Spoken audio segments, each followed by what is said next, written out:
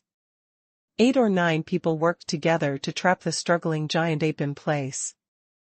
Brothers, all rush to me and kill those monsters. Kill, kill, kill.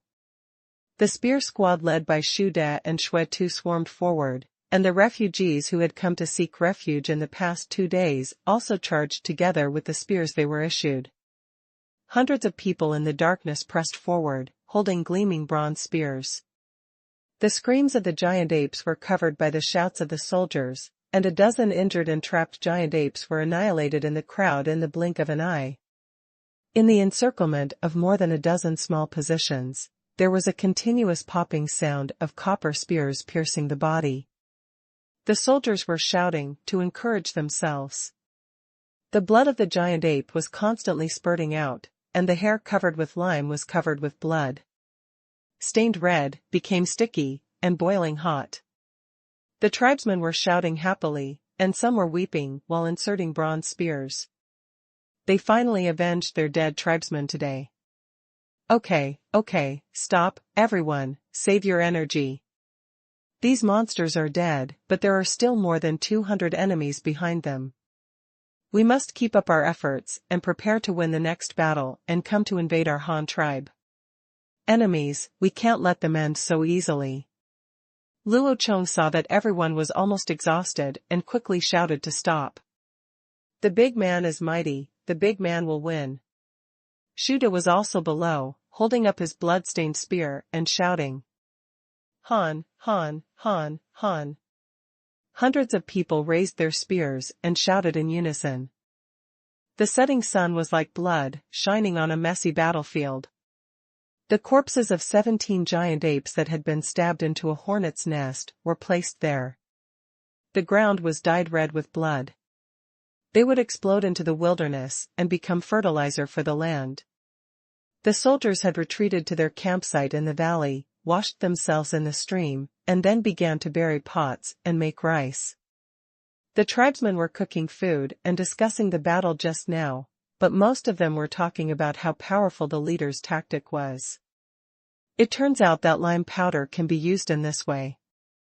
Unfortunately, they didn't bring much this time. If they had brought more, if you throw in a round of lime powder like this in the next battle, you won't be able to fight however you want. But some people don't want this, such as the Qi tribe guide who led Luo Chong. Chief, the remaining enemies can't fight like this anymore. Today I saw in their ranks, there are members of our tribe who were captured. If we continue to fight like this, my people will also die. Luo Chong nodded to express his understanding, and then said to him, I know what you are saying. The lime we brought this time has been used up, and I have no intention of killing those enemies. Not killing them? The lacquer tribe guide was stunned after hearing Luo Chong's words, and then asked, in confusion. Yes, if we don't kill them, our tribe has a lot of work to do. It would be too cheap to kill them directly. I want to capture them and take them back to work. Luo Chong explained. Oh, then why do we have to use them to do the work? Why can't we do it ourselves? We will waste food by raising them. The guide asked, half understanding. There is too much work to be done, and there is not enough work for as many people as there are. The more people there are, the more work there is. There is not enough work for any number of people. Compared with the labor, a little food is nothing, and it does not use much food. Do you think I will let them eat every day? Luo Chong explained and finally asked. The guide had some understanding, but still didn't understand. I heard from the cavalry that there were many people in the Han tribe, and hundreds of warriors gathered this time alone. Plus women and children, the number was really small. Not much, but there are so many people, what else is there to do? Aren't we just collecting food every day? Is there anything else? Thinking of this, the guide continued to ask, Chief, what kind of work does our tribe have to do? Don't we all collect food every day and then go hunting? No, we don't need so many people for hunting. We have too many people. We need to build solid houses for everyone to live in. They can shelter from rain in summer and wind in winter. We also need to dig rivers to divert water, plant crops, and go up to the mountains to cut down trees and collect them. Firewood and timber, there's a lot to do. The guide became more and more confused as he listened, so he simply stopped asking questions. When the time came, he would go to the Han tribe and it would be clear that he only cared about his own tribe who were still alive. After the meal, the tribesmen took a short rest. Luo Chong called several senior officials including Shu De, Bestia, and Shui Tu for a meeting, and told them his decision to capture prisoners and go back to work. None of them objected, and even agreed. They knew how many things the Han tribe had to do. It was a good thing to capture these enemies. It was better than killing them directly. But how to capture them was a problem. It was not just one or two. But it's more than 200, which is not that easy to catch. But since Luo Chong has made a decision, it means that he already has a way, and everyone just needs to follow the order. Luo Chong also briefly explained his plan. Those cannibals must not be able to walk fast on their legs, and they also bring prisoners. They will definitely not be able to reach this side of the valley today. They will definitely find a place to camp for the night. The battle plan this time was to conduct a sneak attack in the middle of the night while most of them were asleep. The battle plan was agreed upon, and the team quickly assembled again. The soldiers had been in ambush here for a whole day today. Except for the brief battle in the evening, they basically had a full day's rest. Moreover, they had just finished a victorious battle, and now their morale was high.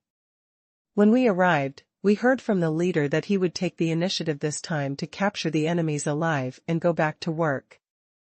Everyone was very enthusiastic. But Luo Chong's first order made the tribesmen dumbfounded and a little funny at the same time. They felt that this battle might be more interesting. Luo Chong asked the tribesmen to dig a pit beside the stream, and poured some water into it to mix it into a pool of mud. Then he jumped in and rolled around one by one before coming out again, covering all the tribesmen with a layer of mud. No trace of the original skin color can be seen on the upper and lower parts, and even the weapons are covered in mud. The tribesmen were very curious about this approach. They all turned into mud monkeys and started to stand in line. According to the leader, doing so allowed them to blend in with the night and make them less likely to be discovered by the enemy. It was most suitable for surprise attacks in the middle of the night. It was completely dark, and hundreds of mud warriors from the Han tribe had finished lining up and began to divide into several echelons and head towards the north. There are 30 people in the first echelon, searching northward in a fan shape. Each person is about 10 or 20 meters apart. If they find an enemy in front, they will not take the initiative to attack. They will report back first, then gather together, and finally listen to the leader's unified arrangements. The second echelon has 70 people, moving forward in 7 columns, with 10 people in each team, keeping a distance of about 200 meters from the first echelon. If the first echelon encounters an accident, these 7 teams can provide rapid support. There are 100 people in the third echelon, divided into 10 columns, keeping a distance of 200 meters from the second echelon. The remaining more than 200 soldiers were walking at the back of the team. They were rearing together with the cavalry and 2 ox carts. There was no way, if everyone walked together, it wouldn't be a sneak attack. The sound of hundreds of people marching was still very loud, and the enemy's sentry might have noticed it before they even got there. Several echelons quickly searched and advanced, while Luo Chong himself stayed in the first echelon, responsible for the search mission due north. 2 dim moons hung in the night sky. It was not sunny tonight, but a bit cloudy. There was not a single star in the sky, and only 2 moons appeared and disappeared behind the clouds. The team marched rapidly for 3 or 4 hours until almost early in the morning. A soldier in the first echelon suddenly discovered a fire not far ahead, and immediately went back to report it to the team behind. Luo Chong also got the hint. He also looked at the place where there was fire, and then quietly approached to conduct a reconnaissance, and finally determined that this campsite was the cannibal they were looking for. Luo Chong came back and immediately gathered all the soldiers, asking everyone to take a rest where the enemy could not see them, drink some water to replenish their strength. Then he picked a dozen tribesmen who knew how to use bows and arrows, and took the lead towards the enemy's camp. Luo Chong led the first and second echelons to quickly retreat and meet up with the large forces behind them. Then he gathered everyone in place and began to rest. Now was not the best time to attack. We had to wait until 2 or 3 in the morning when it was darkest. People also start when they are most sleepy. The gathering point of the Han tribe is not very far from the cannibal camp, but the distance between the 2 sides is at least 1 kilometer. At this distance, the other party cannot hear you whispering. As long as you don't light a campfire, the target will not be exposed. Everyone felt relieved and drank water from the buckets on the ox cart. Then they gathered around the ox cart, sitting or lying down to rest. However, their weapons were not left in their hands, and they were held tightly in their arms even when sleeping. Luo Chong asked Shu De to temporarily lead the team, and he called Xue Tu and the Qi tribe guide, and the 3 of them went to reconnoiter the enemy camp again. The 3 clay figures trotted all the way to a position 200 meters away from the other party's camping site. Then they began to crawl on the ground and slowly moved towards the front. At a distance of 200 meters, the 3 of them crawled for more than 10 minutes. The enemy was very close in front of them. The crackling sound of wood burning in the campfire could be clearly heard in their ears. Most of them were sleeping. The totem warriors of the cannibals spread their wrought-tan shields on the ground as beds, and slept on them. Not far from them were their spears, with more than a dozen spears standing together, and they only had at hand a close-fitting stone axe can be used in combat. These people slept soundly. Perhaps they thought in their hearts that Luo Chong and his group would definitely die if more than a dozen cannibals attacked them first. They never thought that Luo Chong could lead people to fight back. Therefore, their defense is also very lax. There are no mobile sentries patrolling at all.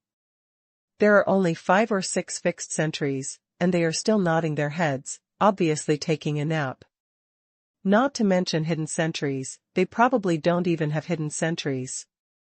Don't know anything. There were more than 200 people in this camp, but the captured prisoners did not stay with them. Instead, they were slightly north of the camp, less than 10 meters away from each other. There were also a few prisoners there. The totem warriors were standing guard and seemed to be relatively energetic. Maybe they were afraid that the prisoners would escape. There were men, women, and children arrested. When I saw them in the morning, there were 60 or 70 people. Now, if I just click on the heads, there are only more than 50 people. Where are the people? Just when Luo Chong was wondering why there were so few people, a muffled sound and a fierce struggle suddenly came from the side. It was Xue Tu who was covering the guide's mouth and pressing hard to the ground, while the guide was angry. He stared at a totem warrior who was standing guard with his eyes wide open and tears gushing out. In the hand of the totem warrior, he was holding a roasted strip and chewing it, making a slurping sound in his mouth. Looking at the strip in his hand, the top of the strip was clearly 5 human fingers, and he was chewing it. It's a human arm.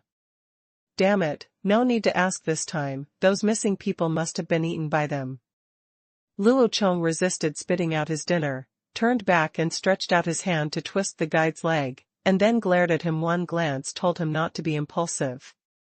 After reconnoitering the opponent's specific defenses, the 3 of them crawled back again, and then Luo Chong immediately began to summon the tribesmen to assign tasks. 50 archers with good archery skills were mobilized, and they concentrated fire to attack the dozen sentries. They had to kill those dozen people in an instant without making too much noise, so as not to wake up the people sleeping on the ground. Another 50 soldiers were sent. After the sentry was eliminated, they quietly entered the opponent's camp and stole their spears, propped on the ground, leaving them without their long weapons. The remaining 300 or so people were lying in ambush around them. After this was done, they swarmed up and used the 30 large nets to cover the enemy. Soldiers without nets had no choice but to attack directly. The first goal was to seize the stone axe from the enemy's hand and use it till they completely lost the weapons with which to resist. Then the rest will be easy to handle, a group fight with bare hands. There are nearly twice as many warriors on the Han tribe's side, and they have weapons in their hands, so it should be easier to control the situation. After this meticulous reconnaissance, coupled with the deployment of combat missions, it was around 2 o'clock in the morning. The large group of people took their equipment and started a night attack. Just like last time, when they trotted to a distance of about 200 meters, the soldiers began to crawl forward, with the archers crawling at the front. This time everyone crawled slower and more carefully, because there were many people and the small sounds became denser. It's also easy to spot. After climbing for more than 20 minutes, hundreds of mud warriors also reached the front position. The 2 sides gathered within 40 meters and did not dare to get too close. Only the archers were closer to the front, almost 20 meters away. The archers were all equipped with longbows and could not lie down on the ground to fire like crossbows, so they could only wait for Luo Chong's order, and then everyone would stand up and attack together. After about another minute or 2, the enemy sentry was not aware of it, and there was no movement among the sleeping people. Luo Chong finally gave the order to start the attack. Nunotani. Nunotani. 2 cuckoo-like calls came out of Luo Chong's mouth. The enemies on guard were stunned for a moment. What kind of bird was this? How come they had never heard such a call? However, they had no chance to identify them carefully. The moment they heard the signal, 50 mud men suddenly stood up in the grass on the ground around a dozen sentries. They were holding longbows that were also covered in mud, and the arrows were already in their hands. On the string. The next second, the sound of whizzing arrows piercing the air was heard, followed immediately by a muffled sound of popping, which was the sound of hitting the target. A dozen enemies fell to the ground instantly, each with 3 stabbing wounds in their bodies. The 4 arrows all hit the vital points, the heart, lungs, head, and neck. The target was only about 20 meters away, and the opponents were all standing next to the bonfire. With the enemy in the open and we in the dark, if the shot was not accurate again, Luo Chong would have picked these 50 people for nothing. The sound of falling to the ground was not very loud. The ground was covered with tender grass up to the ankles, which reduced the impact to a certain extent. Seeing that all the sentries were dead, Luo Chong immediately stood up and waved towards the enemy camp. Waving his arms. 50 warriors, quickly dispatched. They trotted to the enemy's camp, picked up the spears propped on the ground, and trotted out. The movement was not very loud, but it was not small either. Some sleeping totem warriors turned over in place. And some glanced at it vaguely, but the Han tribe warriors wrapped in mud were not conspicuous in the dark night, and not many people noticed. The enemy's spears were stolen and thrown behind. The remaining soldiers rushed forward immediately, but the scene was very quiet for a time. No one shouted to kill. They went up and used a big net as a hood to cover the enemy. They specialize in targeting crowded places, such as those places where 5 or 6 people gather. If there are only 3 or 4 people, it is left to those soldiers who do not have nets to attack. When the first big net came down, the enemy finally woke up, but when he opened his eyes, his body was already covered by the big net. Some humanoid shapes suddenly appeared around him, but they were monsters with the same color as mud. They were shamelessly kicked indiscriminately, making them howl in agony, but they could not break free from the big net on their bodies, and they could not swing the stone axe in their hands at all. The remaining 60 or 70 enemies who were not covered by the net also stood up to resist. They wanted to take their spears, but when they turned around, they saw that the spears had long disappeared. They had no choice but to fight with the stone axes in their hands. But the clay figures surrounding them all held long weapons. The totem warriors holding stone axes could not attack the clay figures of the Han tribe. They could not throw the stone axes, because they would have nothing left in their hands. At that time, there was only a dead end, and a stalemate occurred in some small positions. Some enemies got up as soon as they heard the noise. When they saw so many enemies suddenly appearing around them, they started running away without even fighting. However, they were dragged back by the clay men with meteor hammers before they could run far. There were also more warlike ones. 5 or 6 people gathered together and fought with the clay figures with stone axes, but they were soon pierced to death by a circle of copper spears. Some immediately threw the stone axes in their hands, causing some casualties to the Han tribe. However, after losing their weapons, they were immediately thrown to the ground by clay figures several times their size and kept beating them. The most outstanding performance in this battle was the killer of Shui Tuesday. He was not used to using the bronze spear of the Han tribe. The weapon in his hand was still his original long stick. This time he broke into the enemy group and seemed to be at ease. A long stick slashed left and right, slashing upwards and sweeping downwards. Once the stick passed, the enemy was knocked to the ground on the spot, but he was not killed, just knocked unconscious. The melee didn't last for a few minutes. The enemy was quickly suppressed and then pushed to the ground and beaten violently. After everyone was under control, the tribesmen immediately found ropes and began to tie them up. Luo Chong asked the soldiers to bring back all the spears they had just captured, chop off the spearheads with the axes they carried, leaving only a bare pole, and then put the remaining long wooden sticks horizontally behind the prisoners, and then put there the 2 arms were wrapped around the wooden stick, and a circle was wrapped around the neck in the middle. Finally, they were tied into a human-shaped cross so that their hands could not come together. One advantage of tying people up like this is that the two arms are forced to spread to the maximum distance, and the hands are not together, so they can't untie the rope themselves, and they can't bite it with their teeth. If they struggle, they will strangle their necks, and they can't untie it at all. Bondage. And with the arms spread out, you won't be able to run fast even if you run away. If you can't swing your arms when you run, you will lose your balance. If you run fast, you will definitely fall. If you fall, don't even think about getting up again. In this position, you are lying on the ground. It is very difficult to stand up from the ground. Most people can't do it, so there is no need to worry about them escaping. After about 20 minutes, all the prisoners were tied up and put down on the ground. They couldn't get up at all, so they could only lie on the ground and yell. But as soon as they made a fuss, they would be beaten again and slowly. There are no prisoners making trouble anymore. At last count, there were 237 enemies in total, 29 were shot and stabbed to death, and 208 were captured alive.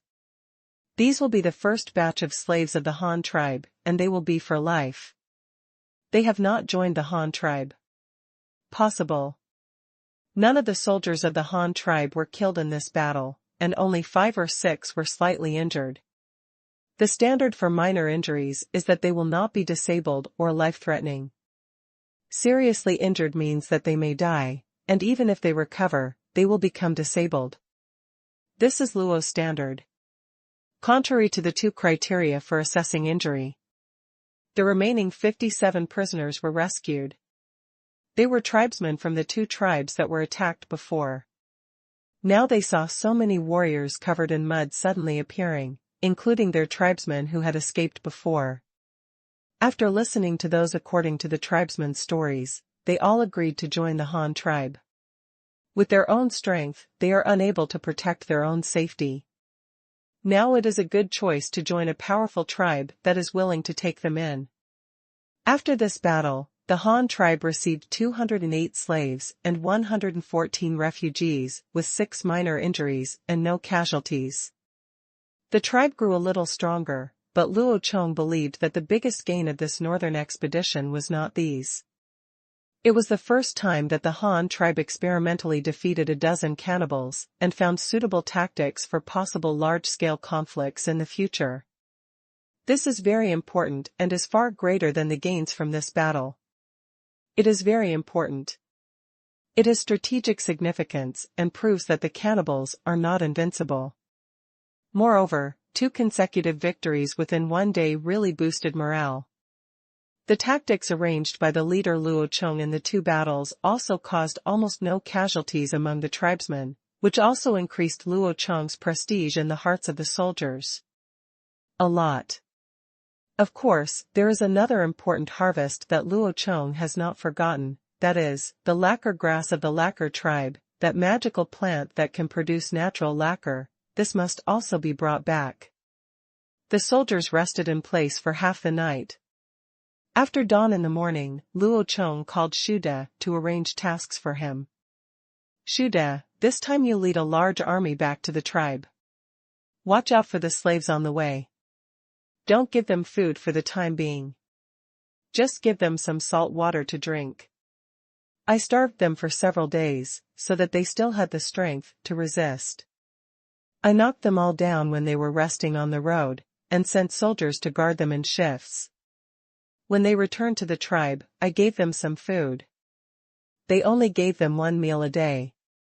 As long as you don't die, don't let go just yet. I'll make arrangements when I get back. Luo Chong told Shude about the precautions for the return trip and the arrangements for the slaves. Chief, where are you going? Aren't you going back with us? Shude first nodded to express his understanding, and then asked Luo Chong. I'm going to take some people to the Qi tribe. They have a plant there that's very useful. I'm going to find a way to get some back and see if they can be planted. Luo Chong explained. A very important plant? Is it used for eating like rice? No, it's something similar to the tung tree. Their sap is very useful.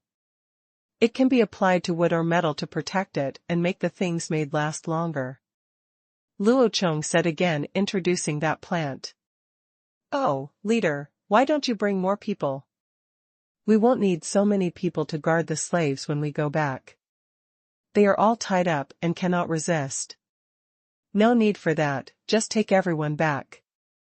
I only need 5 cavalry and a guide. We are very fast and won't delay too long. Maybe you haven't returned to the tribe yet. I will lead people to catch up with you. Luo Chong waved his hand and refused. Okay then, leader, be careful on the way, I will keep an eye on those slaves. Shu stood up and said goodbye to Luo Chong. Luo Chong also nodded and called 5 cavalrymen. He rode Huishan himself and asked the previous guide to ride Ruru. The 7 people broke away from the large group and continued to gallop north towards the former residence of the Lacquer tribe. And go. Luo Chong took several cavalrymen and guides to the residence of the Lacquer tribe. They had to find a way to bring back some lacquer grass, preferably seeds. If not, they had to dig up some female plants and try to plant them. On the other side, Shu led a team of more than 700 people back to the Han tribe. Their speed was very slow, mainly because the tied captives were moving too slowly, but it was very safe. Some captives did try to escape on the road. But when being chased, he would fall down before he could run very far, and then he would be caught and beaten severely. This situation did not occur for long. By the next day, because the prisoners were all fasted, coupled with the severe beatings they received in the previous battle, and they walked for another day, they no longer had the strength to escape, and every time those who tried to escape did not escape in the end, which made them desperate. At the same time, they still had a glimmer of hope in their hearts, hoping that the cannibals would come to save them. They always thought that the cannibals might have been lured away by the enemies in front of them with a small group of men and horses. After killing those few people, they might come back. But when they arrived at the campsite at the entrance of the valley, they finally gave up completely. On the battlefield outside the entrance of the valley, there were still more than a dozen corpses of giant apes lying in disorder. Although they were very reluctant to face this result, this was the fact. Their fate would not be changed in the end, and only the unknown was waiting for them. Why don't these people with tied hair just kill them? Where to take them? What do you want them to do? The more unknown something is, the more fearful it is. Human beings are always afraid of the unknown, but there is nothing they can do about it. At the same time, there were only 700 to 800 female adults and thousands of children left in the Han tribe. There were only more than 200 bronze spears left in the tribe, but there were many tools that could be used as weapons. Long-handled hoes, long-handled copper shovels, and axes of all sizes can all be used as weapons. In addition, there were more than a dozen longbows and a lot of arrows. The longbows were brought back by Dashu, who had just returned from Babao Mountain. More than a dozen of them drove 3 high-top mine carts pulled by 2 oxen and returned by land. The car was loaded with 2 carts of copper ore and 1 cart of flake pyrite. But when Dashu just drove his car across the small bridge and returned to his place of residence, he saw dozens of foreigners quarreling, or arguing, with the elders and the rat witches. And those 20 or 30 foreigners, it was the Li tribe members who came to trade. The cause of the matter is this. The Li tribe still trades tung saplings and tung seeds with the Han tribe every 4 days. After many transactions, the Li tribe has obtained a large amount of pottery from the Han tribe, especially those from the Han tribe. Clay pots, now they have reached a scale where 2 or 3 people can have 1 clay pot, which can fully meet the needs of the Li tribe. This time they originally wanted to exchange some more pottery bowls or white salt as reserves. However, when they arrived at the Han tribe, they were surprised to find that the large area of rice they had planted had disappeared. Hundreds of people who were supposed to be building houses had disappeared. The men also disappeared, leaving only women and children in the Han tribe. This situation greatly stimulated Mowgli, who had always had evil intentions towards the Han tribe. Mowgli had always wanted to strengthen himself through transactions with the Han tribe. He used the pottery and white salt exchanged from the Han tribe to exchange people with other tribes. But what he wanted more was the bronze tools of the Han tribe. They have been using the 2 copper axes and copper shovels that Luo Chong originally traded to them.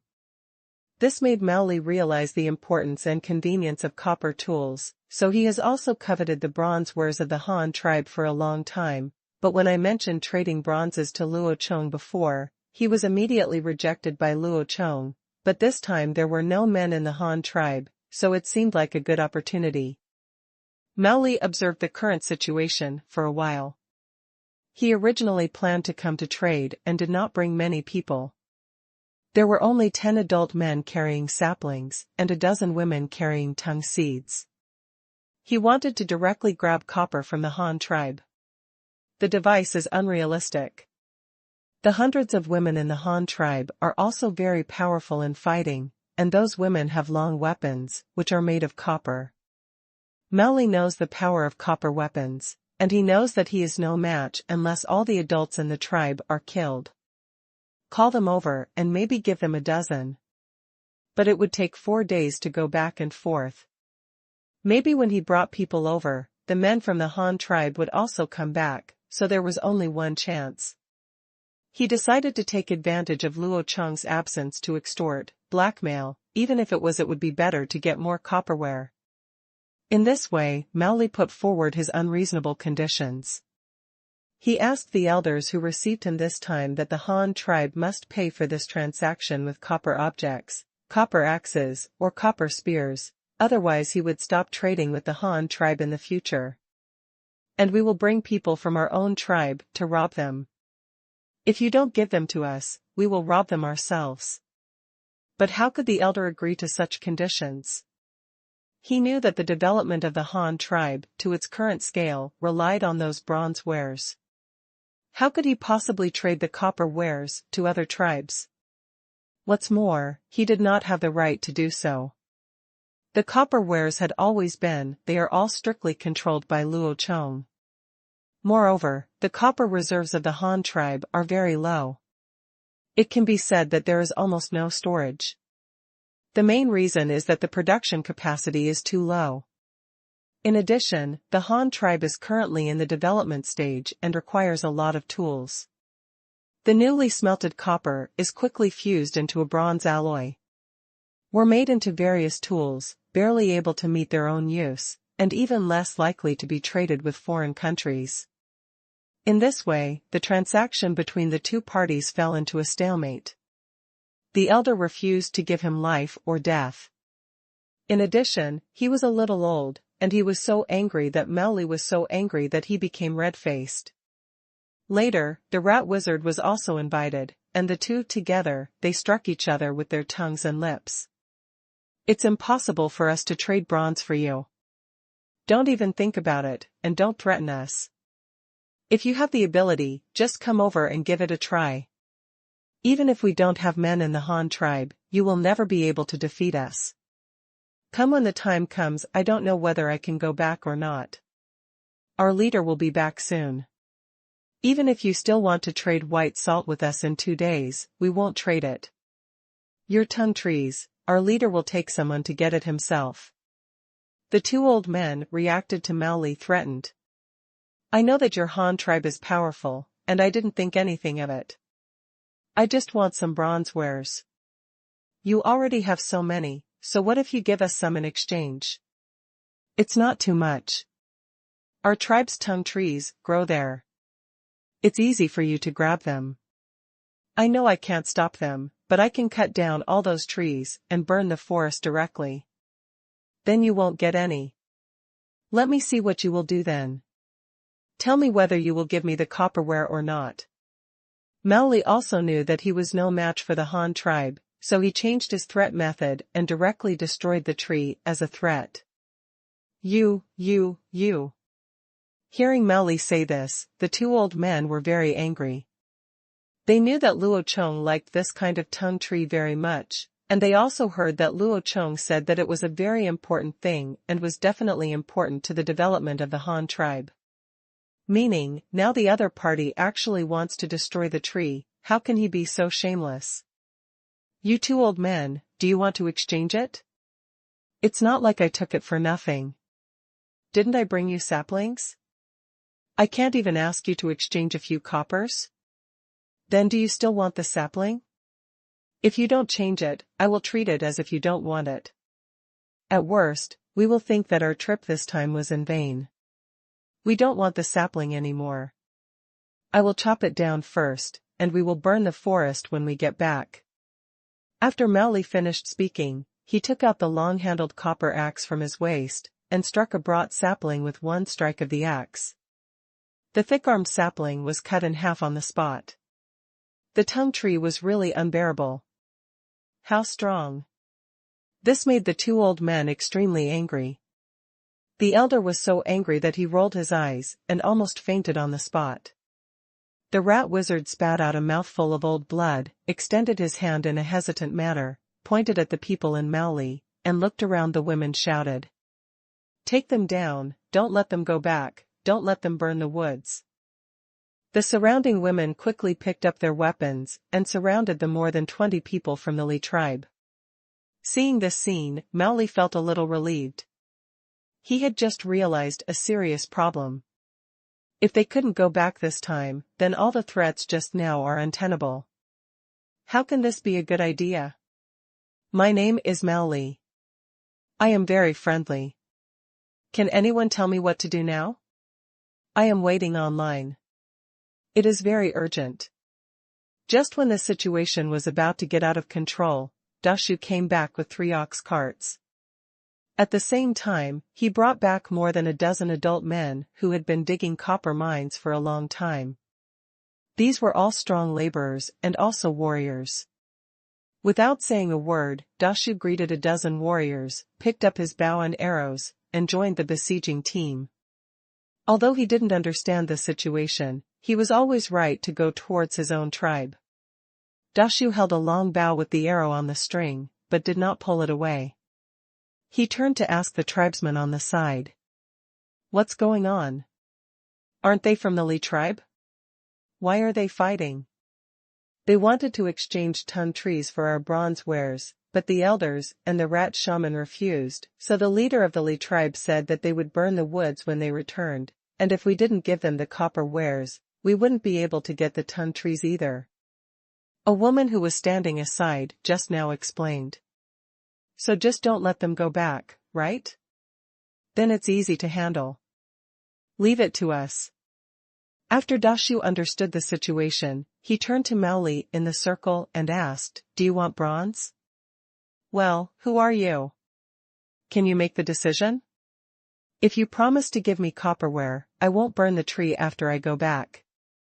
We can continue to trade in the future, but you will also trade bronzeware for us in the future. How about you? Can you agree? Maoli looked at the dozen men who suddenly came over in front of him, but only the big tree had a shining silver tin crown on its head, which seemed to have a high status, so he started to negotiate terms with the big tree again. Bronzeware. The one in my hand is also a copperware. Can you show me this? As the big tree spoke, he drew his long bow, and the bronze arrow clusters shone dazzlingly in the sun. What is this? Is this too small? What we want is a bronze spear and a bronze axe. Maoli glanced at the small arrow and felt that the big tree had made a concession. At least it had changed from being determined not to give to being willing to trade. This seemed to be a good start. Although this copperware is small, it is very useful. Do you want to see what it is used for? Dashu raised an evil smile at the corner of his mouth. Fuck, what's it for? Maoli seemed to notice that something was wrong in the atmosphere. He seemed to be acting strangely, and he felt a little unsure when he spoke. It seemed that this guy wearing a silver crown was too easy to talk to. Look at what it's for. I'll tell you what it's for. Dashi was speaking, and he had already pointed the full arrow in his hand at Mao Li's head. The next second, his string-drawing finger straightened instantly. With a whoosh, the arrow flew out, almost face to face. There was only 4 or 5 steps between the two of them. The arrow basically didn't fly, and it shot directly into Mao Li's forehead, and then penetrated through the back of his head. Came out, and finally got stuck in the front and rear skull, nailing the entire arrow to Mao Li's head. With a plop, Mao Li fell straight to the ground, and the arrow on the back of his head was smashed into the ground by the weight of his head. His eyes were wide open, and his body was still twitching. Until his death, he never understood why this big tree with a pleasant face and a smile on his face suddenly killed him. The seemingly small copperware in his hand was actually a weapon, and it could be used at any time. If you kill yourself when you touch yourself, shouldn't you be able to attack at close range, like a bronze spear or a bronze axe? It's a pity that he will never be able to think about this problem. The organ he used to think has been turned into a paste by the impact of the arrow, which also took away his life. The scene fell into silence for a while, and one could even hear the heavy breathing from those surrounded in the middle. Dashi once again took out an arrow and put it on the string, smiling at the people surrounded in the middle. Is there anyone else who wants some copperware? I still have it here. I can give him one.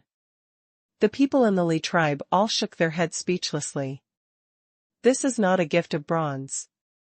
This is life-threatening. Who dares to say that he wants it because his life is too long?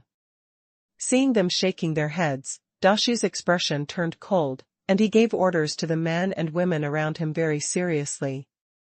Tie them all up for me. If anyone dares to resist, I will give him an arrow. They will all be taken away and under strict guard until the leader comes back to deal with them. Yes. The surrounding Han tribesmen responded in unison, and their voices were so loud that the Li tribesmen standing in the middle were frightened. Some people surrendered directly, while others ran away, trying to rush out and escape back to the tribe. As a result, they were fired by a dozen archers around, turning them into hedgehogs. They were hit by dozens of arrows and were killed on the spot. The others were frightened. No one dared to resist anymore, so they all surrendered and were eventually taken into custody. The elder and the rat wizard, who had recovered, slowly looked at the 2 corpses lying on the ground. They let out a breath of disgust and felt worried at the same time. If we just kill them, nothing will happen. Will it cause trouble for the tribe? What if they come to take revenge? We don't know when the leader will come back, and we don't know if they won the battle or whether there will be many casualties. The rat wizard said worriedly. He had met those cannibal totem warriors before. Since his tribe had the advantage in weapons, and there were more people than them, it would be no problem to win. But he didn't know how many people would die, and he didn't know how many people would die. When can I come back? Don't worry, the leader is a god who can open mountains. He will definitely win. If he encounters the enemy this time, he will probably be back in a few days. Let's talk about the Li tribe. They are seeking death. They actually dare to threaten our Han tribe and come to our Han tribe to run wild. How can we let them go back? Are we going to watch them go back and burn the trees? The leader values the Tong tree very much. Something. Also, even if they really dare to come here for revenge, they won't be able to bring out many people. Excluding the ones we left behind this time, there will be at most dozens of adults left. With just our dozen longbows, we can shoot a few rounds of arrows will take them out. Don't worry, you two, nothing big will happen. Dashi was the first person to voluntarily follow Luo Chong. He was very familiar with Luo Chong's abilities and personality, and also had Luo Chong's trust. Generally, when Luo Chong was away, he would be the acting leader and temporarily manage the entire tribe. Seeing the Han tribe grow step by step thanks to the efforts of people like him, Dashu was very proud, and at the same time felt lucky for the decision he had made. Coupled with the current scale and strong strength of the Han tribe, Dashu is very confident in doing things. Nowadays, ordinary small and medium-sized tribes are not taken seriously by Dashu at all. It is a good thing that he does not take the initiative to provoke others. How can you be afraid of other people's attacks? Well, I hope the leader can bring more living people back, and there must be no big sacrifices. Let's wait until the leader comes back to deal with this matter of the Li tribe. We will imprison them for the time being. You're right, we can't just watch them burn trees, otherwise the leader will be even more angry than if we lose the battle. The elder on the side looked towards the north as he spoke, hoping to see the returning leader from the north in the next moment. Luo Chong was destined not to go back so quickly. He finally came out once, and now he had the opportunity to explore more unknown worlds. How could he go back without taking 2 more turns? On the afternoon of the day they separated from the main force. Since Luo Chong and his party were all cavalry, they quickly arrived at the former residence of the Qi tribe. It was a very flat area surrounded by sparse woods and shrubs, as well as many animals. Trail, this is a great place. There are rich animal and plant resources, firewood can be used as fuel, and animals can provide food. The terrain is flat, but it is not safe, but it would be good if a city could be built. The Qi tribe lives in semi-underground dome-shaped earth houses. First, a pit is dug in the ground, the bottom is flattened with stones, and then branches are used to weave walls and roofs around the edge of the pit, and then the dug-out the dirt is stuck on top, and over time, grass will grow on it, making it difficult to spot unless you walk up close. The lacquer grass that the guide talked about grows in the bushes. It is a plant that looks like a sunflower. It is green, about 1.5 meters tall, and has a palm-sized flower disc on the top, but it is different from a sunflower. There are many small closed holes in the center of its flower disc, and inside are its seeds. There are about 200 by visual inspection. The seeds are about the same size as soybeans, and they look somewhat similar to lotus pods. The lacquer grass has a straight main stem, about 2 centimeters in diameter, slightly thicker than a finger, with a layer of fine hairs on it, but they are actually short thorns, which are very prickly. Luo Chong was pricked when he touched it, and it was all pricked. The fingers soon became swollen. This was not because it was poisonous, but because humans had an allergic reaction to the lacquer-like colloid it secreted. The guide of the lacquer tribe told Luo Chong that people in his tribe were not like this. They would become desensitized after pricking, and their bodies would produce antibodies. This made Luo Chong speechless. It seems that in the future, people in the tribe will collect paint. There are still a lot of sins to endure. There are also many large oval leaves growing on the main stem of the lacquer grass. They are dark green. Each leaf is a foot long and very thick, like the leaves of a persimmon tree. There is a layer of bulging like toad skin on the back of the leaves, just like a human being. The blisters formed after the skin was burned were densely packed and filled with raw lacquer. Luo Chong used his bird's beak dagger to make a cut on the main stem, and a thick white glue quickly flowed out of it. The flow was very slow, but in the end he was able to collect a lot of it. The amount of paint produced is about 300 grams. In modern terms, an ordinary disposable paper cup can hold about 2 cups. This output is already considerable. But there is something even more amazing than this. The guide told Luo Chong that by collecting the sap of lacquer grass like this, it can return to its original reserves in 7 days, which means that 2 cups of lacquer liquid can be collected every 7 days. Then when can we collect it every year? How many times can we collect it like this?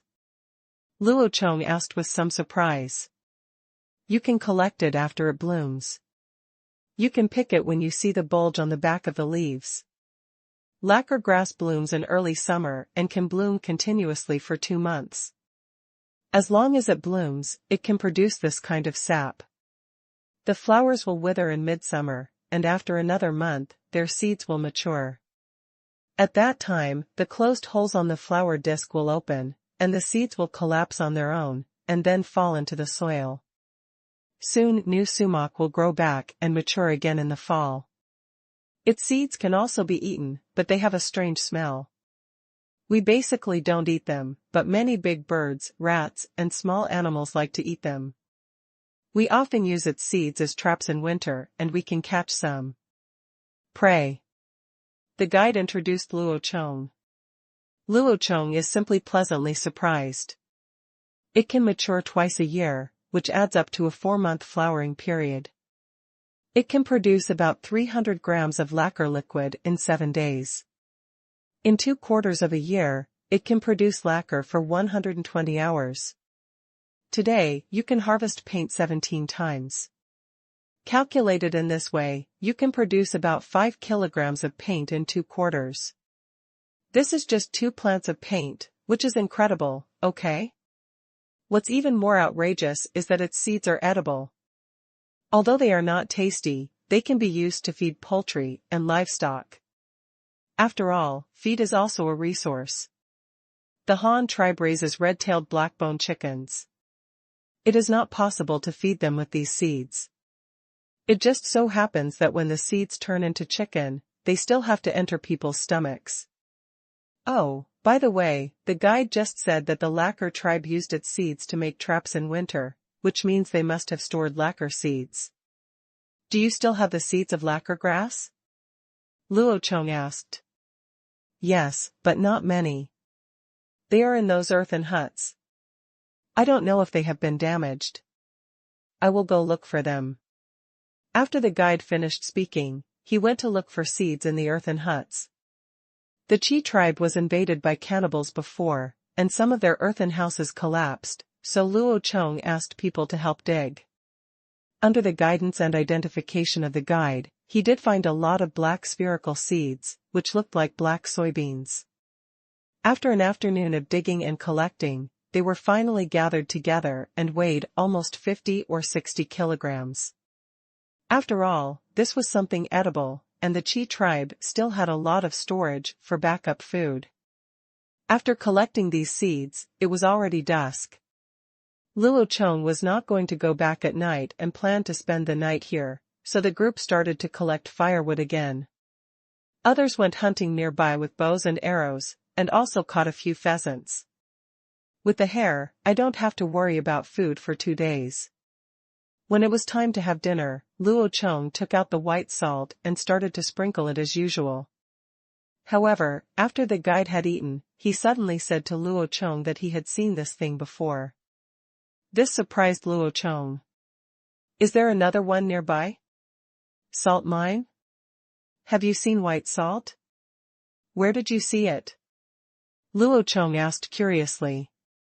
It's a 5-day journey from here to the direction where the sun rises. You have to swim across a river in the middle. There is a fairy lake on the other side. There is this thing on the stones beside the lake, which is white salt. But the white salt does not have yours. So white, its lake water is also salty, the guide said. A salt lake? Is there anything like this around here? Then why is the salt lake you mentioned called Fairy Lake?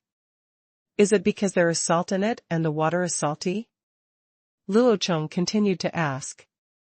He was now very curious about the unknown areas around him.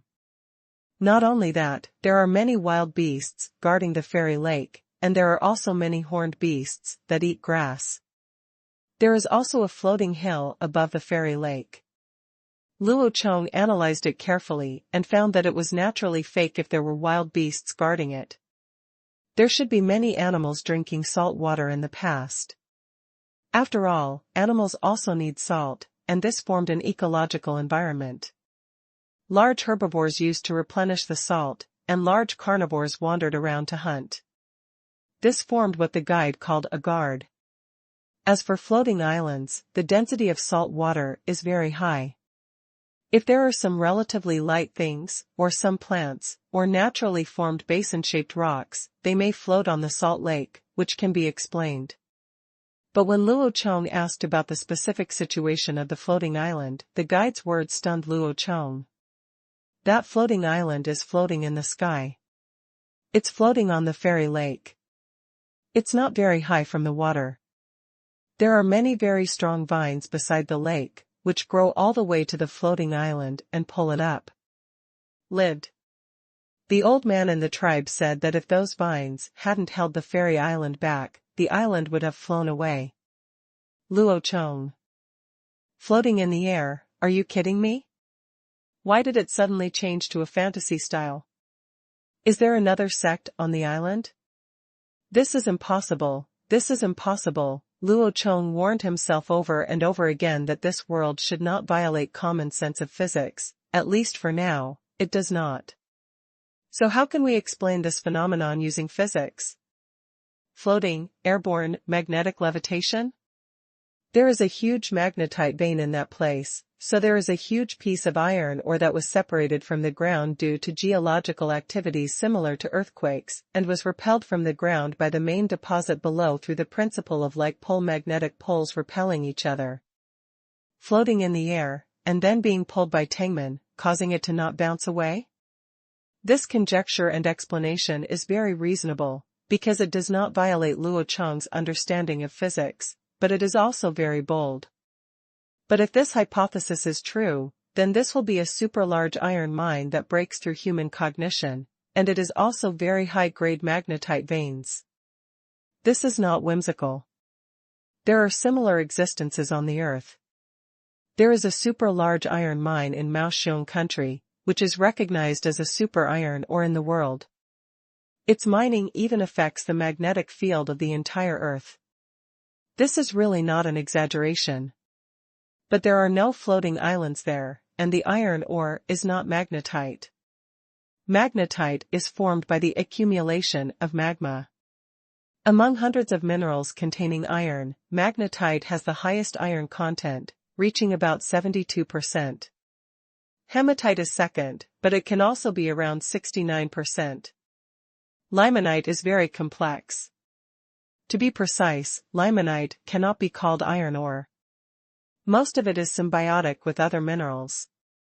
It also has the most impurities, so there is no way to make specific statistics. Some local areas may contain iron.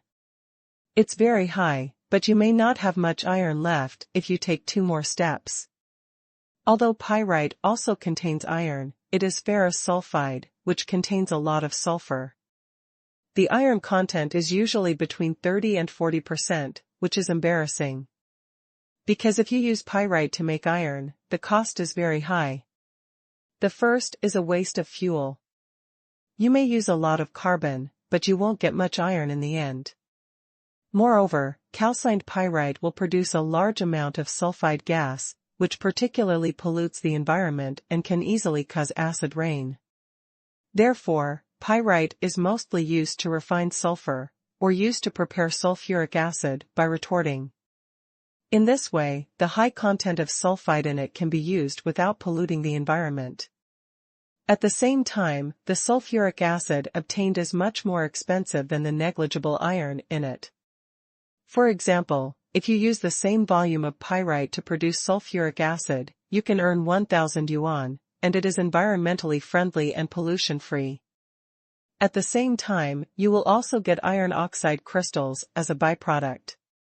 But if you use these pyrites to make iron, the iron produced will only be worth a few dozen yuan, and the large amount of sulfide gas produced in the process will cost hundreds of yuan to dispose of. After all this calculation, what will you do? If you do it, you don't have to think about it at all. It must be used to refine sulfuric acid. Sulfuric acid is the cornerstone of industry. This is why Luo Chong did not use the pyrite from Babaoshan to make iron. But magnetite is different. This is the highest grade of high-quality iron ore, with an iron content of more than 70%. It can be used directly to make steel. If Luo Chong's conjecture is true, just imagine what a huge mineral vein this will be to produce such a strong magnetic field that can lift a hill. Just thinking about it makes people excited. Luo Chong was leaning on the spot, lost in fantasy. From now on, I can brag to others. I have a mine at home. Chief, what's wrong with you? Dolly, one of the 5 cavalrymen accompanying him, saw Luo Chong in a daze and asked cautiously. I want to take a look at that fairy lake. There might be things we need there, and there are a lot of them. Luo Chong came back to his senses, wiped the saliva from the corner of his mouth, and said. What do we need? Is it white salt? But isn't it available in our tribe? Why do we have to go so far to get white salt? Dolly asked in confusion. It's not white salt, it's something that can hold the island in the air. Luo Chong raised a smile on his lips that only belongs to the nouveau riche who made a fortune. Something that can hold an island in the air? Several cavalrymen were dumbfounded in surprise. The guide on the side didn't understand what he heard. After Dolly explained it to him again, he looked at Luo Chong in disbelief. The guide had just joined the Han tribe for 2 days and didn't know much about what Luo Chong had done before. But now that he heard that Luo Chong actually knew what made the island float, he couldn't help but regard Luo Chong as an immortal existence, otherwise how would ordinary people know how the fairy island was formed? Chief, are those things you are talking about the vines that grow under the fairy island? Are those vines used to lift the island instead of holding it down? But what use do we need those vines for? The guide told Luo Chong his conjecture, and because he felt that Luo Chong was so interested in lacquer grass, maybe the place that attracted Luo Chong to Fairy Island was also a strange plant. No, it's not Ting Man, but the small island floating in the air. That small island should be a large stone. It's that kind of stone I want. Luo Chong explained. Stone, is that stone the ore the leader mentioned? Dolly guessed. Yes, that is probably a kind of ore. The ore we need very much. If it is true, we must get it. Luo Chong said firmly. Several people around were a little frightened when they saw Luo Chong's reaction. As for him, he seemed to be risking his life. Chief, what kind of mine is that? Is it more important than our copper mine? It's so far away from us, why do we still have to get it? Dolly didn't understand Luo Chong's thoughts. Yes, if it is true, you must get it. That kind of ore is called iron ore. It is also a kind of metal. It is more difficult to refine than copper ore, but it is lighter than copper and stronger than copper. Using a piece of iron, if they collide with a piece of bronze, the bronze will be broken directly. Do you want it? Luo Chong gave a rough introduction to the metal of iron. Is there such a powerful thing? I always thought that bronze was the best thing. The copper spears made are so sharp, and that thing called iron is actually more powerful than bronze. Dolly sighed in surprise. Of course, iron is not only more powerful, but can also be made into many things. However, it is too difficult to make. Unlike bronze, which can be cast directly by burning it into molten copper, it is too difficult to burn iron into molten iron. We can keep smashing with hammers, but we must make iron, so that our tribe will become stronger. That night, after a short period of thinking and deliberation, Luo Chong made a decision. He would send a cavalryman back with more than 50 kilograms of lacquer seeds, and he would plant these seeds after returning to the tribe. It's just the beginning of summer now. If we plant it right away, it will mature for another season this year. The planting site is to the west of the city. There aren't many in total, so it should be planted quickly. Early the next morning, Luo Chong began to march towards the fairy lake with the remaining 5 people. This time there were too few people, so it was impossible to gain anything. He just treated it as a first step to get ready for marching again in the future. Going east from the Qi tribe, the terrain is still very flat. The original sparse forests are now even thinner. It takes a long way to see a tree. Instead, there are large areas of grassland and patches of bushes. The surrounding ecological environment has also changed. A lot has changed. The most common creatures are yellow-skinned marmots. They stand upright in groups on the grass, looking around for the enemy, and immediately get into their holes at the slightest sign of trouble. There are also gray-haired hares that run very fast. They carefully eat the grass and are always wary of predators that suddenly appear, such as falcons in the sky, but the falcons don't eat them at all. Yes, there are many eagles here, not in groups, but you can see a few of them every time you look up. They have been hovering high in the sky, searching for their prey. Luo Chong has also been wondering. There are so many rabbits and prairie dogs on the ground. Shouldn't they all be their prey? Why don't these eagles attack? Until the moment he saw the eagles coming down to hunt, he never stopped. Think so. In the clear sky, a free-flying eagle suddenly swooped down quickly, and the prey it aimed at turned out to be an antelope. The antelope was an adult, at least as big as a farmed sheep. But after the eagle swooped down, he grabbed it with one talon and ran away. Then it flew into the sky with the screaming antelope, and turned towards the east. Go away. Damn it, what did I see? This isn't an eagle, it's a giant eagle, at least. It has such a powerful load-carrying capacity that it can actually catch an antelope. It's incredible. Luo Chong thought about the thickness of the antelope's waist, and then imagined a giant eagle that could catch the antelope with one claw. It must be so big. It might not be as tall as someone standing up, but it is not an exaggeration. After all, the giant goose is the wingspan is 5 meters. After sighing at the wonders on the road, the group of people walked into the evening and found a place with a stream to spend the night. There was still a large plain around them. Only at their destination, this time, could they vaguely see the hills on the horizon. When the moon in the east rose from the horizon, Luo Chong finally saw a small black spot on the surface of the moon. That should be the small island suspended on the lake, and he could already see its shadow. Early the next morning, the team of 6 continued to march towards the rising sun. At noon, an unexpected discovery aroused Luo Chong's interest. It was a pile of dried excrement. The excrement was originally nothing to look at, but this lump, no, it's big and has grass clippings in it. Luo Chong deliberately stopped the team, then took a small branch to pick up the feces and looked carefully. There were undigested grass clippings inside. One lump weighed almost half a catty. This was the feces of a large herbivore. The feces were not very large. Small spherical shape, which means it is definitely not an animal like sheep. The feces of sheep are all small spherical. Then this is most likely the feces of cows or horses. After carefully searching for nearby footprints, the footprints are a round shallow pit the size of a palm with no toes, so it is an animal of the family Perissodactyla, and the footprints are not deep.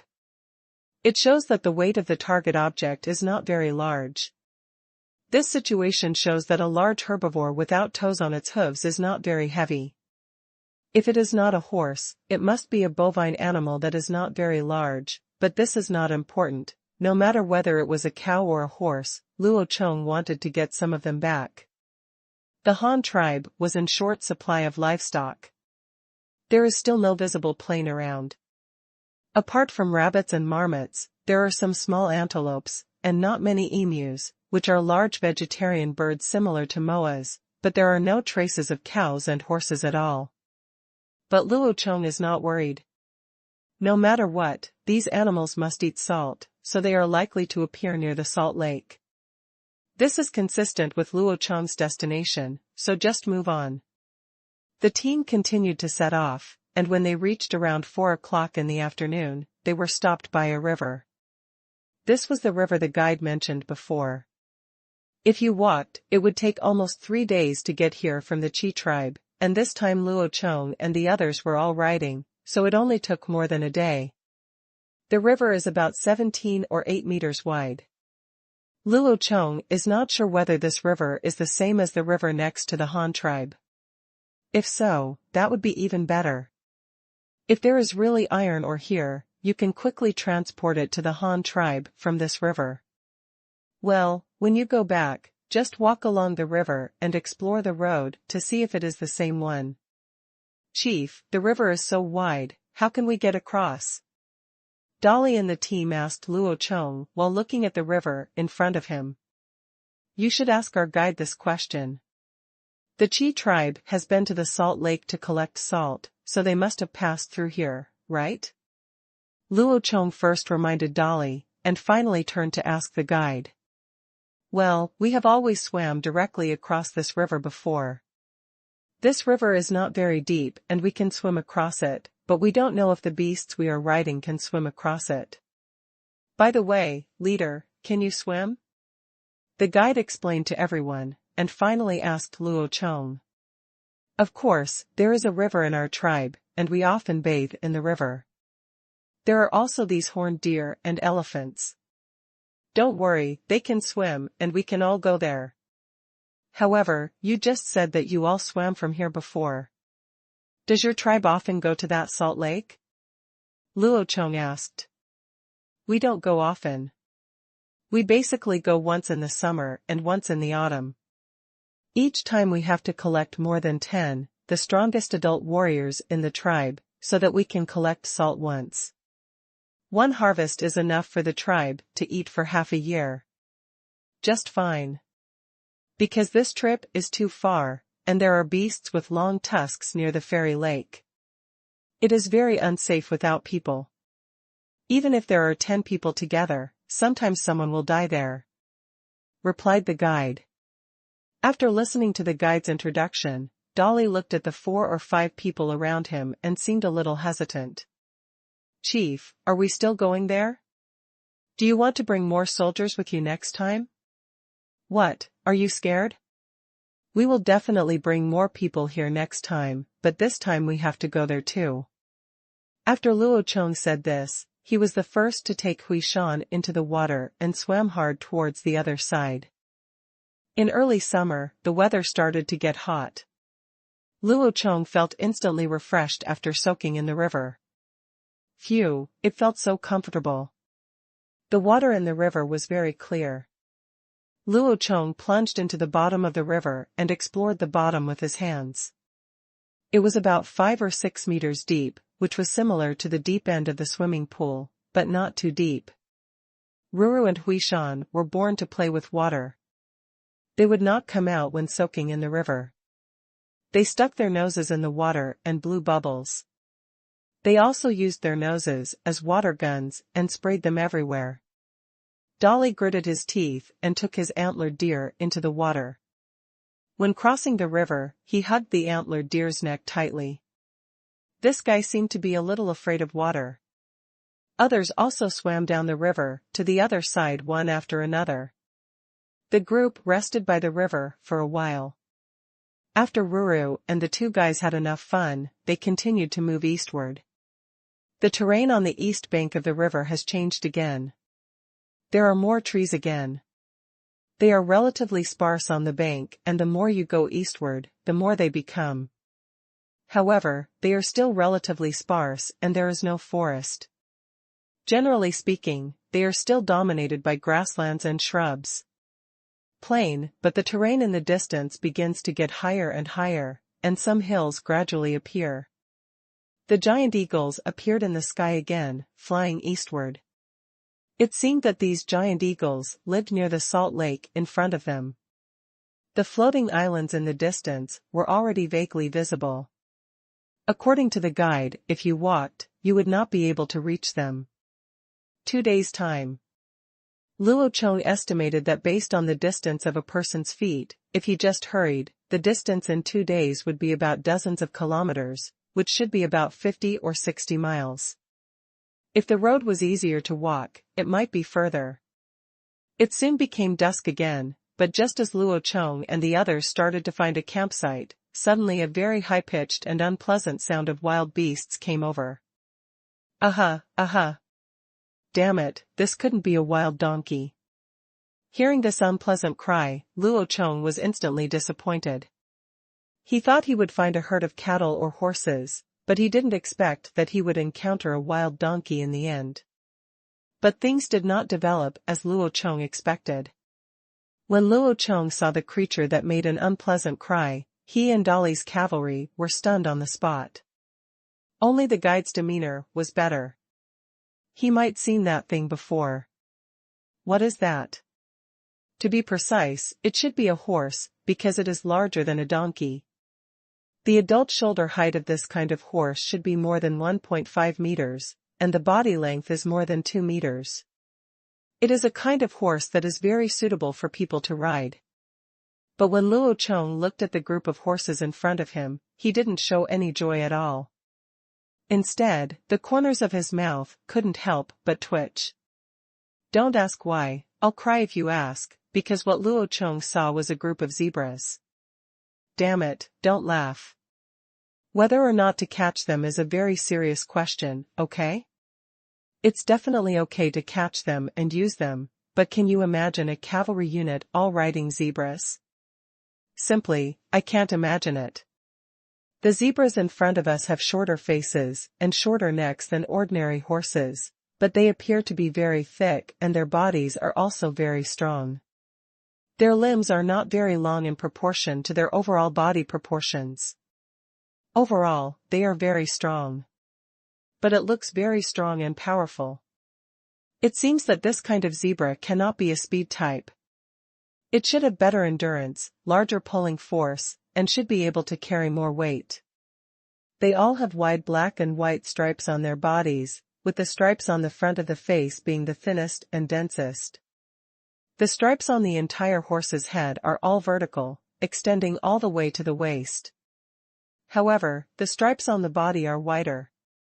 When the stripes reach the waist, there is an obvious dividing line, and everything from the waist back becomes horizontal stripes, continuing to the ponytail.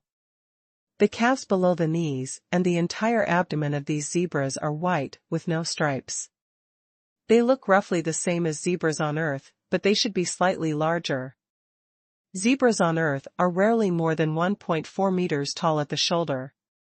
Yes, but this one is over 1.5 meters. Chief, what kind of beast is that? It looks like the blue antelope you captured before, but they don't have horns, and the skin on their bodies looks pretty good. Dolly looked aside for a while, and then asked Luo Chong Road. That kind of animal is a horse, and the striped ones are zebras. It would be better to use them to pull carts, and it would also be good to use them to cultivate land. The footprints and excrement we saw before should be left by them. Luo Chong introduced. Zebra, should we catch some and take them back? That zebra looks very nice. It would be great if we could ride a zebra. Dolly and the others looked at the zebras with their eyes shining brightly. Luo Chong looked at them strangely. You have such a strange aesthetic, you actually want to ride a zebra. But Luo Chong thought about it carefully. Now the Han tribe really needs animal power. It will be good if they can find horses. You care about it. Do you have any strips on your body? Just be able to do the work. Thinking of this, Luo Chong made up his mind and said, catch, we must catch it. Our tribe has too many livestock, so it is a good thing to catch more, so at least we can grow more rice. But we can't catch them now. They probably live in this area and won't run very far. Now that we know there are zebras here, let's wait until we bring more people to catch them next time and try to catch all these wild zebras. Go back, lest you catch a few this time and let them escape, and you may not be able to find them next time. Don't disturb them now. Let's quickly set up camp and light the fire with flints. I think the group of zebras seem to be running away just now. There may be wild animals nearby, so everyone should be careful. Yes, Chief. Several people agreed and started cooking dinner. Soon, the smoke rose up into the sky, and soon merged into the red fire cloud. Smoke is very conspicuous in open areas, so Luo Chong and their campsite were quickly discovered by others. To be precise, it was not people who discovered them, but giant eagles hovering in the sky, but those giant eagles told their owners that yes, those giant eagles had owners. At sunset, the sky is filled with red clouds, and dozens of large eagles fly back to their nests with their prey, which is the eagle tribe living on the floating island. Breeding falcons and using falcons to help humans hunt has been around since ancient times and has not ceased in modern times. Princes of certain oil-rich countries like to raise falcons and train falcons. The eagle tribe is a tribe that breeds falcons to help them hunt. The floating island was originally the habitat of this giant eagle. The men of the eagle tribe would find eagle eggs to raise and train them from an early age. Birds can be divided into two types according to their growth methods. One is like chickens, ducks, and geese, which can jump around on their own as soon as they hatch. This is a precocious bird. The other kind is like hawks, finches, and penguins. When they first hatch, they are usually ugly. They don't even have feathers, and they can't move around. They have to be fed by old birds to grow up until their wings are full and they can fly on their own. Prey will leave the old bird. But they also have a characteristic. Whoever feeds them will be their father and mother. The eagle tribe takes advantage of this to raise eagles. The largest existing eagle on Earth is the golden eagle. An adult bird can grow to a height of 1 meter and a wingspan of more than 2 meters. Among the extinct ancient creatures, the largest eagle is the Argentine giant eagle. An adult bird can grow to a height of more than 2 meters. With a wingspan of 7 meters, and the largest one can even reach more than 10 meters. They are also quite long-lived, with a lifespan of 50 to 100 years. Of course, the giant eagles of the eagle tribe are not that exaggerated. The largest eagle they raise is only 1.6 meters tall. The average height is around 1.5 meters, with a wingspan of about 5 to 6 meters. In fact, it is about the same size as a giant goose. But this is a carnivorous raptor at the top of the food chain, and giant geese are just one dish in their diet. Ba, ba. Accompanied by several high-pitched eagle calls, a group of giant eagles with golden heads and tails, covered with golden-brown patterned feathers, with a row of white flight feathers on the edges of their wings, and black gold beaks and talons, came with their big prey, large and small, landed one by one on the floating islands of the Salt Lake. Father, my Azuka is back. It caught a pony, which is bigger than the last prey. A little boy who was only 8 or 9 years old took home his eagle. Looking at the miniature horse he brought back, he happily showed off to his father, the leader, and the Azuka he called was the eagle tribe. The collective name for all the eagles they breed, meaning the god who controls the sky. This shows that it is growing up like you. You should encourage it more and give it the best meat today. The leader of the eagle tribe, Rue, said to his son. Yes, Dad. As he spoke, the little boy moved his hands, cut open the small pony with a stone knife, fed all the internal organs to his eagle, and also gave about half of the horse meat to his eagle. Only the limbs and a small half of the flesh were left, as well as a piece of horsehide. The relationship between the people of the eagle tribe and Azuka is not a master-servant relationship, but more like a friend or a brother, because Azuka has a long lifespan, usually living to 50 or 60 years old, and can accompany people throughout their lives. Usually under such circumstances, one person and one eagle will last a lifetime, which is stronger than any sincere and undying love. The little boy watched his Azuka eating food and carefully combing its feathers. Then he turned to look at the sun that was about to set on the horizon, and asked his father again. Father, why hasn't Bazooka come back today? It's almost dark. The bazooka he was talking about was the eagle raised by the eagle leader Rue, and it was also the most powerful eagle in the tribe.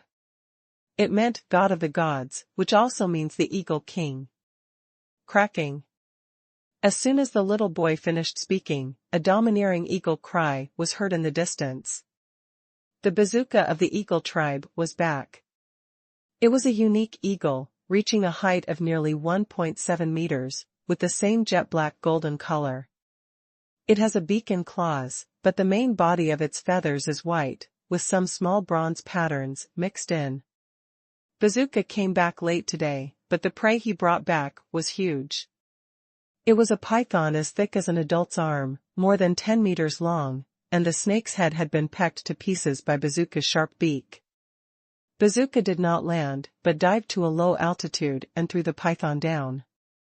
Then he flew into the sky again, circled in the air several times, and finally shouted twice toward the west before landing on the floating island and waiting. Ruo gives it food. "Father, what did the bazooka say?" the little boy asked. Bazooka just turned around 6 times and called twice to the west, which means that 6 people came from the west.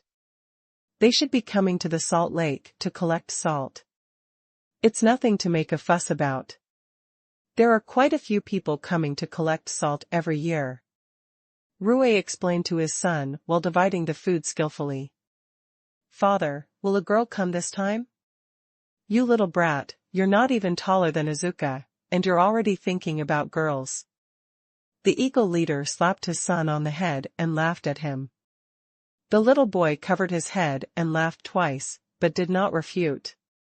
"Let Bazooka see if he can help those people collect salt tomorrow, otherwise the tusks by the lake will definitely eat them. It's not easy to travel so far to collect salt." "Well, I'll let my Azuka go too." The little boy nodded vigorously. The eagle tribe is very friendly in this regard. They are very willing to help other tribes and often send their own eagles to guide the way for humans who come to collect salt, or to help drive away wild beasts. Because they live with eagles, rely on falcons for food, and live on floating islands, there are no enemies that can threaten them. Therefore, the people of the eagle tribe feel that they are superior to others. They are friends and brothers with gods, and they disdain to talk to them. Most of the enemies of other human beings are in a state of mind to save all sentient beings. On the second day, the huge bazooka went to help Luo Chong and was hovering over Luo Chong and his group. "Chief, follow the white eagle and we can reach the fairy lake quickly," the guide said to Luo Chong. "Follow the eagle? Can it still lead us?" Luo Chong asked in surprise. "Well, that's the magical bird that lives on the floating island.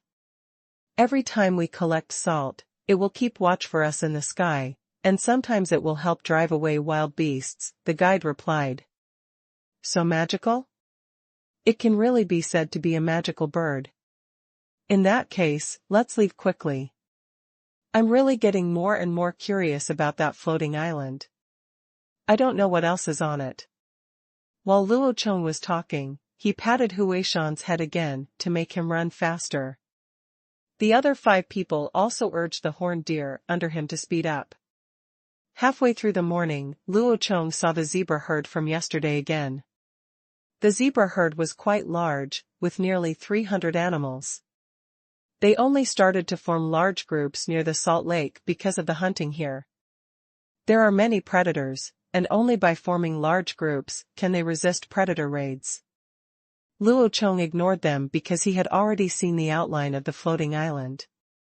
It was a huge flat island, not in the shape of a hill. If there was a point that was sharper, it was the bottom of the floating island. It seems to confirm Luo Chong's conjecture and speculation. The floating island may really be separated from the ground below. The bottom of the floating island is uneven and uneven. It is slightly pointed overall, like a top. Or an inverted hill.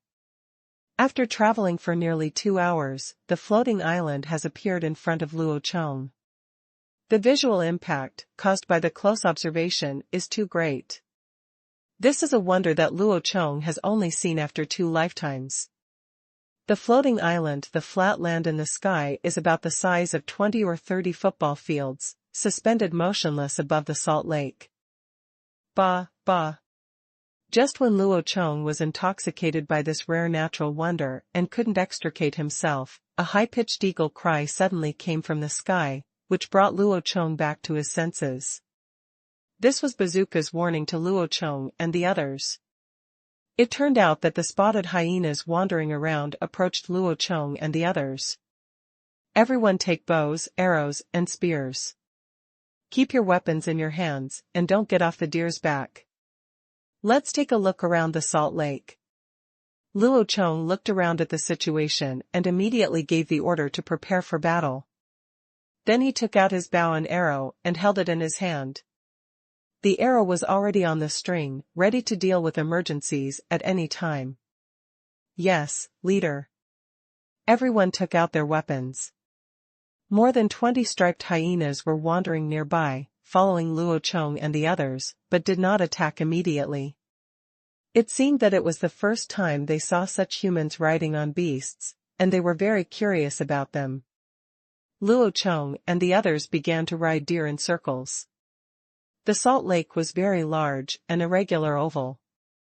The longest part was probably 2 or 3 kilometers long, and the narrowest part was about 2 kilometers long. The area reached tens of thousands of acres. The lake water is green, with only ripples caused by the wind. Overall, it looks very calm. There are no streams or rivers around, which means that the salt lake has no water source.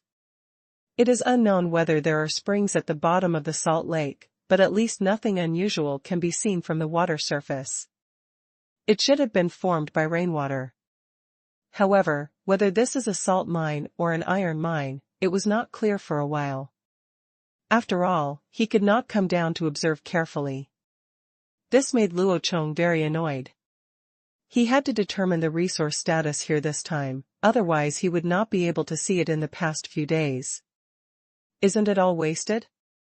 Everyone circled around the salt lake, and the group of striped hyenas followed behind.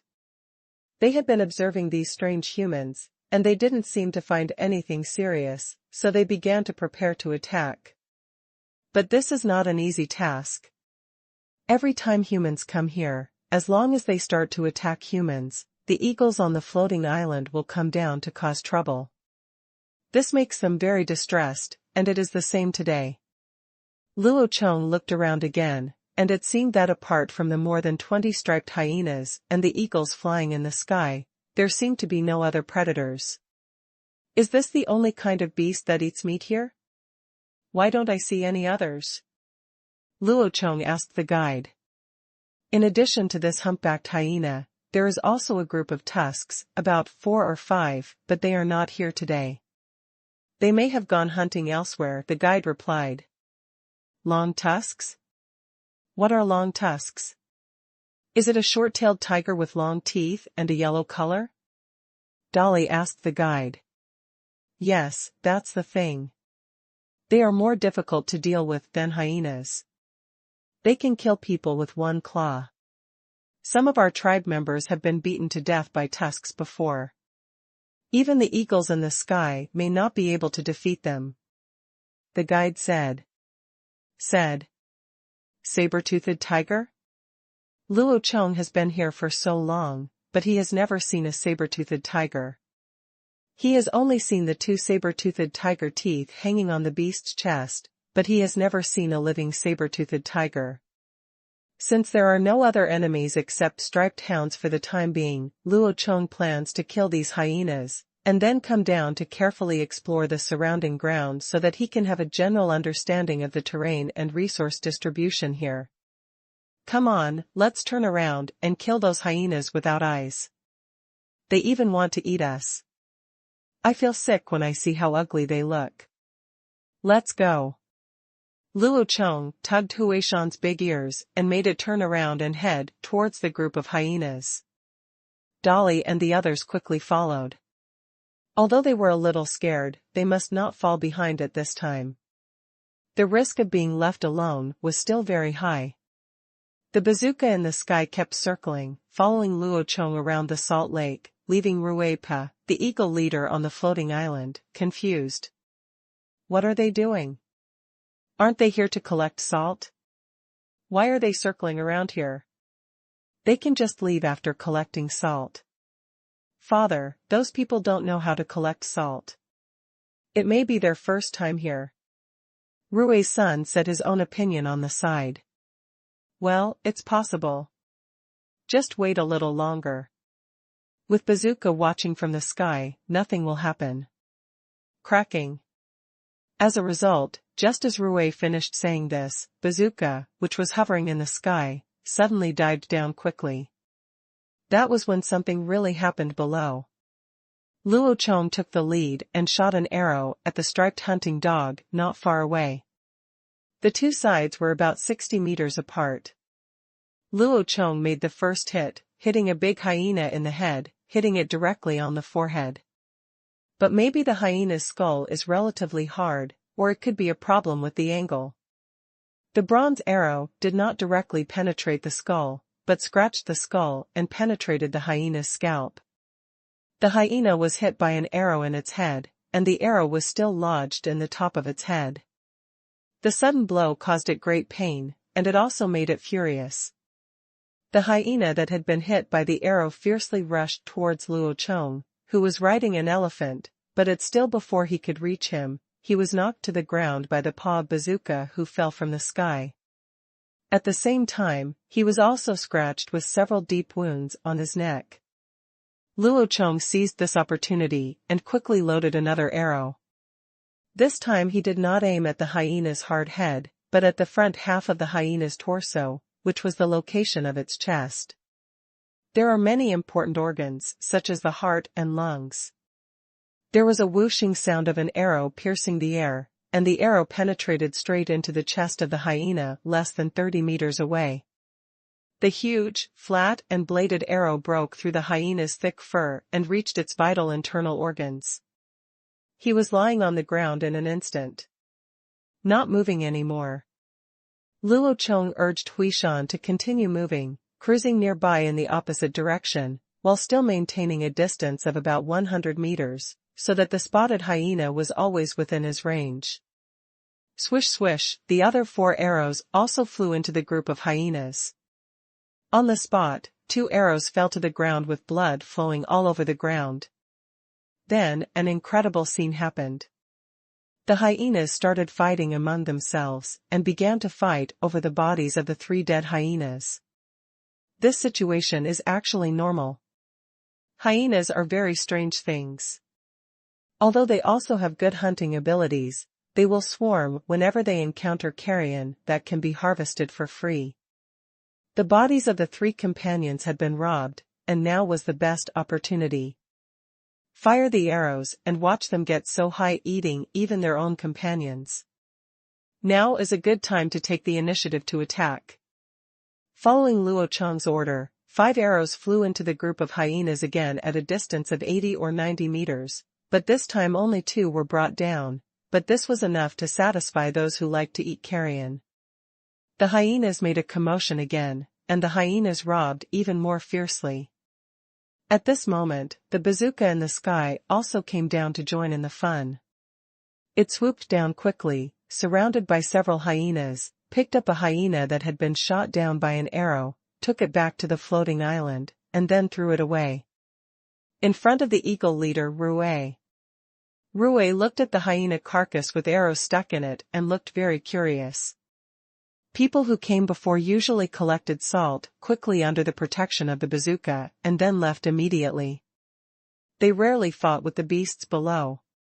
But the people who came this time were just the opposite. Not only did they not collect salt, but they also wandered around the salt lake. Moreover, it was the first time Rue had seen their weapons. Thinking of this, Rue suddenly shouted to the bazooka hovering in the sky. "Bazooka, take me down and have a look." Cracking. With the cry of the bazooka, the eagle leader Rue suddenly jumped up, and then the bazooka swooped down and flew to Rue's head. Rue's agile hands tightly grasped the talons of the bazooka, just like this alone. An eagle took off and landed on the floating island. Luo Chong, who was on the edge of the salt lake, was still walking around with a few people on the periphery of the hyena group, shooting a few arrows at the hyenas from time to time.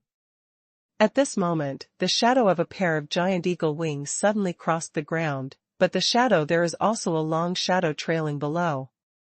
It's true that the wings are those of a giant eagle, but what is dragging underneath them? Luo Chong looked up and suddenly felt bad. Where did that eagle catch a living person? The eagle leader Rue, who fell under bazooka, was also surprised. He originally thought that these people were here to collect salt, but after seeing it with his own eyes, he realized that he had thought wrong. These people were actually riding on the back of the beast. On the ground, holding a strange weapon in his hand, looking like he was hunting that group of spotted hyenas? The hyenas were attacked by continuous arrows and no longer fought for the bodies of their own kind. Instead, they began to run away. This group of humans riding beasts seemed a bit powerful. On the other hand, Luo Chong and the others have now begun to chase the hyena group. There were only 18 spotted hyenas out of the 20 or so just now, but Luo Chong and the others are still chasing. Bazooka in the sky put his sharp arrow on the ground, next to the corpses of the hyenas that had just fallen. He pulled out a few more bronze arrows from the corpses. The barbed arrows were very sharp. Moreover, several arrows were made exactly the same. The material was not stone or wood, but a material that Rue had never seen before, so he came to a conclusion. This is a strange group of people. The hyenas ran away quickly, and Luo Chong and the others did not continue to pursue them, because too many arrows were wasted, and the longbow did not work well on the deer's back. In addition, the warriors had not practiced mounted archery very much, and they were unable to hit the target. The hit rate was very low, it took 5 arrows to hit once, and Luo Chong's own hit rate was not very good either. Seeing the hyenas escaping, Luo Chong decisively gave up the pursuit and turned back towards the salt lake, picking up feather arrows shot on the ground along the way. He soon met Rue by the salt lake, because that guy was also picking up feather arrows. "Is that eagle yours?" Luo Chong gestured to Rue, who was holding a feather arrow, and asked. "Are these short spears yours?" Rue asked Luo Chong curiously. "Well, please return those arrows to me." Luo Chong nodded. "What are these made of?" "Your weapons are very good. This is the first time I've seen them. Can you give me one?" Rue looked at the exquisite bronze arrows in his hands with some reluctance. Luo Chong looked at the strange man who fell from the sky, and then glanced around. They had just circled around this small salt lake and saw no other people at all. Therefore, it was impossible for anyone to suddenly appear nearby. Unless, this person was on the floating island just now, so he fell from the sky. After thinking carefully, Luo Chong nodded, "Okay, I'll give you one." Seeing Luo Chong agree, Rue happily returned the remaining feather arrows to Luo Chong. "Your weapons fly fast and far, because they have feathers attached to them. My bazooka can also fly fast and far because of its feathers." "Bazooka?" Luo Chong repeated the strange word. "They are the eagles raised by our tribe. Bazooka is the most powerful one." Rue replied. "Your tribe? Do you live on this floating island?" Luo Chong asked in surprise. This is actually an eagle-raising tribe living on a floating island. It's really weird. "Yes, what about you? Aren't you here to collect salt?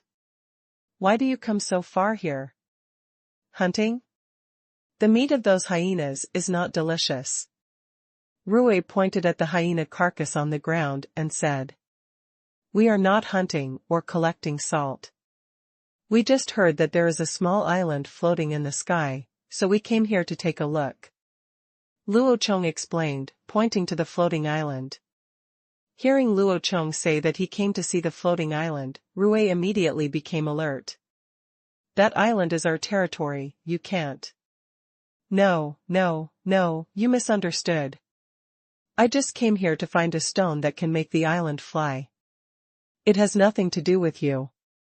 Luo Chong immediately interrupted Rue's warning. Rue was stunned by Luo Chong's words. To be honest, although their eagle tribe has lived on the floating island for generations, they don't know why this island is floating in the sky. They only know that this floating island is inhabited by, it is a kind of condor, so they think this is the magical place where the condor lives. But now a few people riding wild beasts and holding strange weapons suddenly appeared, saying they were looking for a stone that would make the island float. Great interest.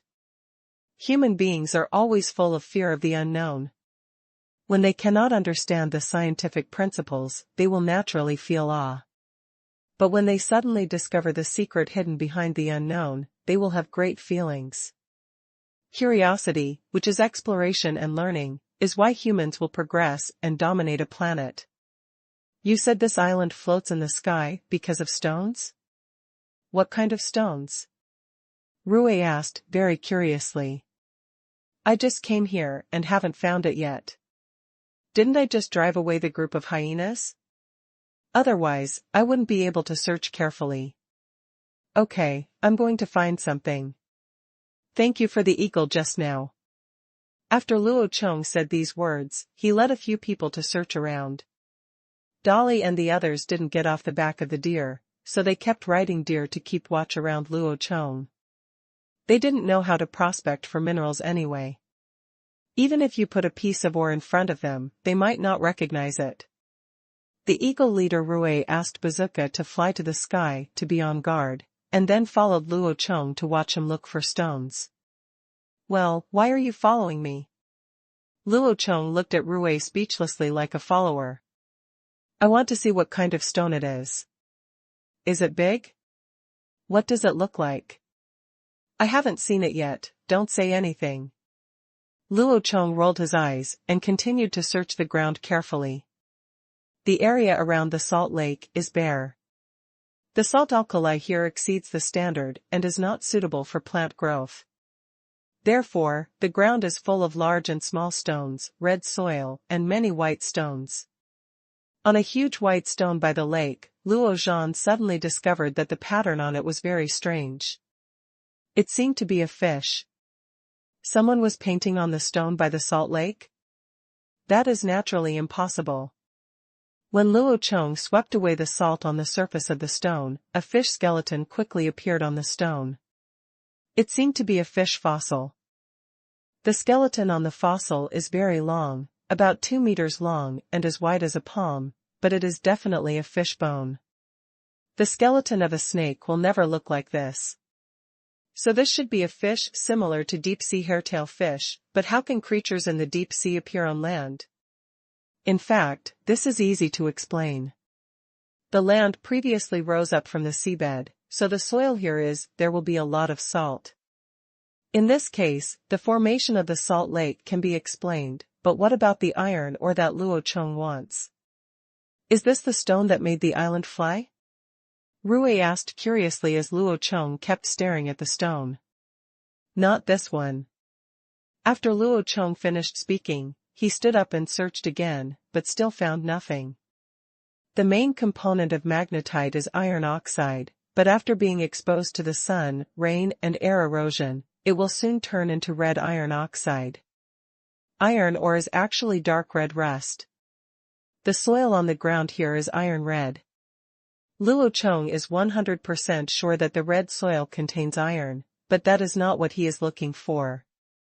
Millions of years of vicissitudes of life, even if there is magnetite here, the surface will definitely turn into rust. So we still have to dig deeper.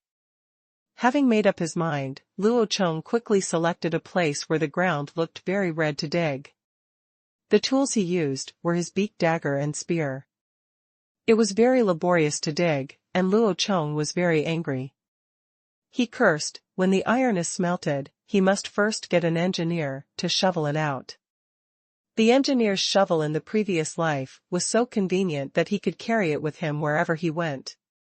Dolly on the side saw Luo Chong starting to dig the ground, and he also took out his copper axe and came down to help. The two men quickly dug a hole with a diameter of 1 meter in the ground. After the red soil on the surface was dug up, what appeared was a layer of white stone, which was a bit yellow in color, had no texture, and had no glassy luster. White stones with glassy luster appear near salt lakes, which can basically be regarded as trona. But this piece is not. It is symbiotic with iron ore, so it should be saltpeter. Luo Chong took the yellowish-white stone to the lakeside, dug a small pit on the ground beside the lake, put some lake water in it, and put the stone in. The stone quickly dissolved. Then a layer of white smoke rose on the water surface, and a layer of hoarfrost appeared around the small puddle. This is the principle of saltpeter refrigeration. Although magnetite has not been discovered, the discovery of saltpeter is still exciting for Luo Chong. This means that in the future, when making nitrates such as explosives, there is no need to go to the pits to dig soil, and from now on, the Han tribe will no longer be short of raw materials for making explosives, so that Luo Chong can do more things with explosives. You must know that even the simplest black powder requires a lot of saltpeter. Chief, this stone shouldn't be the iron ore you mentioned. Why did it melt as soon as it was put into the water, and the water became so cold? Dolly analyzed at the side. Well, this is not iron ore, this is saltpeter. What you have seen is the white powder that I asked the women to boil out of the soil in early spring. But this thing is also very useful. You can dig more next time. You remember this place. I will let you lead the team next time. Luo Chong explained. Yes, leader, I remember it. When Dolly heard that Luo Chong actually asked him to lead the team, he immediately observed the surroundings carefully, as if to imprint this place firmly in his mind. After confirming what the white stones were, the two men continued digging in the hole just now. The eagle leader Rue was still watching curiously. He had never known that there were white stones under the soil here, and it melts when it touches water. It's so magical. There was a lot of white saltpeter in the pit. Luo Chong had dug vigorously for a long time, and it was almost more than 1 meter deep. It was still saltpeter. This reserve seemed a bit large, and he couldn't dig any more. Luo Chong decided to find a place farther away from the salt lake. Start somewhere. The two took their weapons and walked a few hundred meters away from the salt lake. They found a place with red soil and sand on the surface and dug again. The ground here is very hard, making it harder to dig than before, but hard work pays off, and this time we finally dug out something special. At that time, Dolly was using an axe to dig into the sand and gravel in the pit. With one strike of the axe, a slightly larger stone was instantly smashed into 2 halves. Then the 2 halves of the stone flew to both sides at the same time and hit the wall of the excavated pit. It was a stone about the size of a fist and gray iron in color. Luo Chong wiped off the sand and soil on it with his hands and bumped it in his hand. It was very heavy, heavier than ordinary granite, and there were crystals on the cracked section. The texture and cut surface are very smooth, with a layer of faint metallic luster under the sun, like a layer of gray gold sand. Luo Chong held half of the stone in one hand and tried to connect the 2 halves together again, but he encountered great resistance. This familiar feeling of repulsion was exactly what he felt when he was a child playing with a magnet. This is it, this is a magnet stone. Luo Chong said with some excitement. Is this iron ore? Why is it called magnetite again? And I feel that it is not as strong as our bronze. I smashed it to pieces with an axe. Chief, are you right? Could it be another stone? Dolly asked in confusion. Wasn't it promised that he could break the bronze? Now it seems to be the other way around. Just a few stones can make the island fly? Is that a lie? Rue, the eagle leader, said in disbelief. That's it. You can break it because it's a stone, so its hardness is not high. What's really strong is the iron contained in it. Didn't you see that the cross-section of this stone has a sheen that only belongs to metal? Luo Chong, he explained excitedly and handed the ore to Dolly to look at it carefully. Dolly took a closer look and found that, as Luo Chong said, there was a layer of luster unique to metal on the cross-section of the stone. It seems that there is really metal in it, but why is it called magnetite? Aren't we looking for iron ore? Ah. Why? How come this stone can move on its own and bite people? Is this a way to live? Dolly was about to hand the two halves of the stone to Luo Chong, but as soon as he let go of his hand, the two halves of the stone suddenly turned over on their own, and then sandwiched Dolly's palm in the middle, which shocked Dolly. The eagle leader on the side Rue was also startled. Haha, don't be afraid. This is the magnetism of a magnet. It's not alive, it's just a stone. Turn it over and see if the places that were disconnected just now can't be put back together. Luo Chong smiled. Explained. He took down the two stones vigorously and touched each other with the sections just now, but there was an invisible force in the middle that separated the two halves of the stone. Even if he put them together with force, as long as they were slightly loosened, the two halves of the stone would fall apart again. It bounces away instantly, but if you turn one of the stones over, the two halves of the stone will be attracted to each other.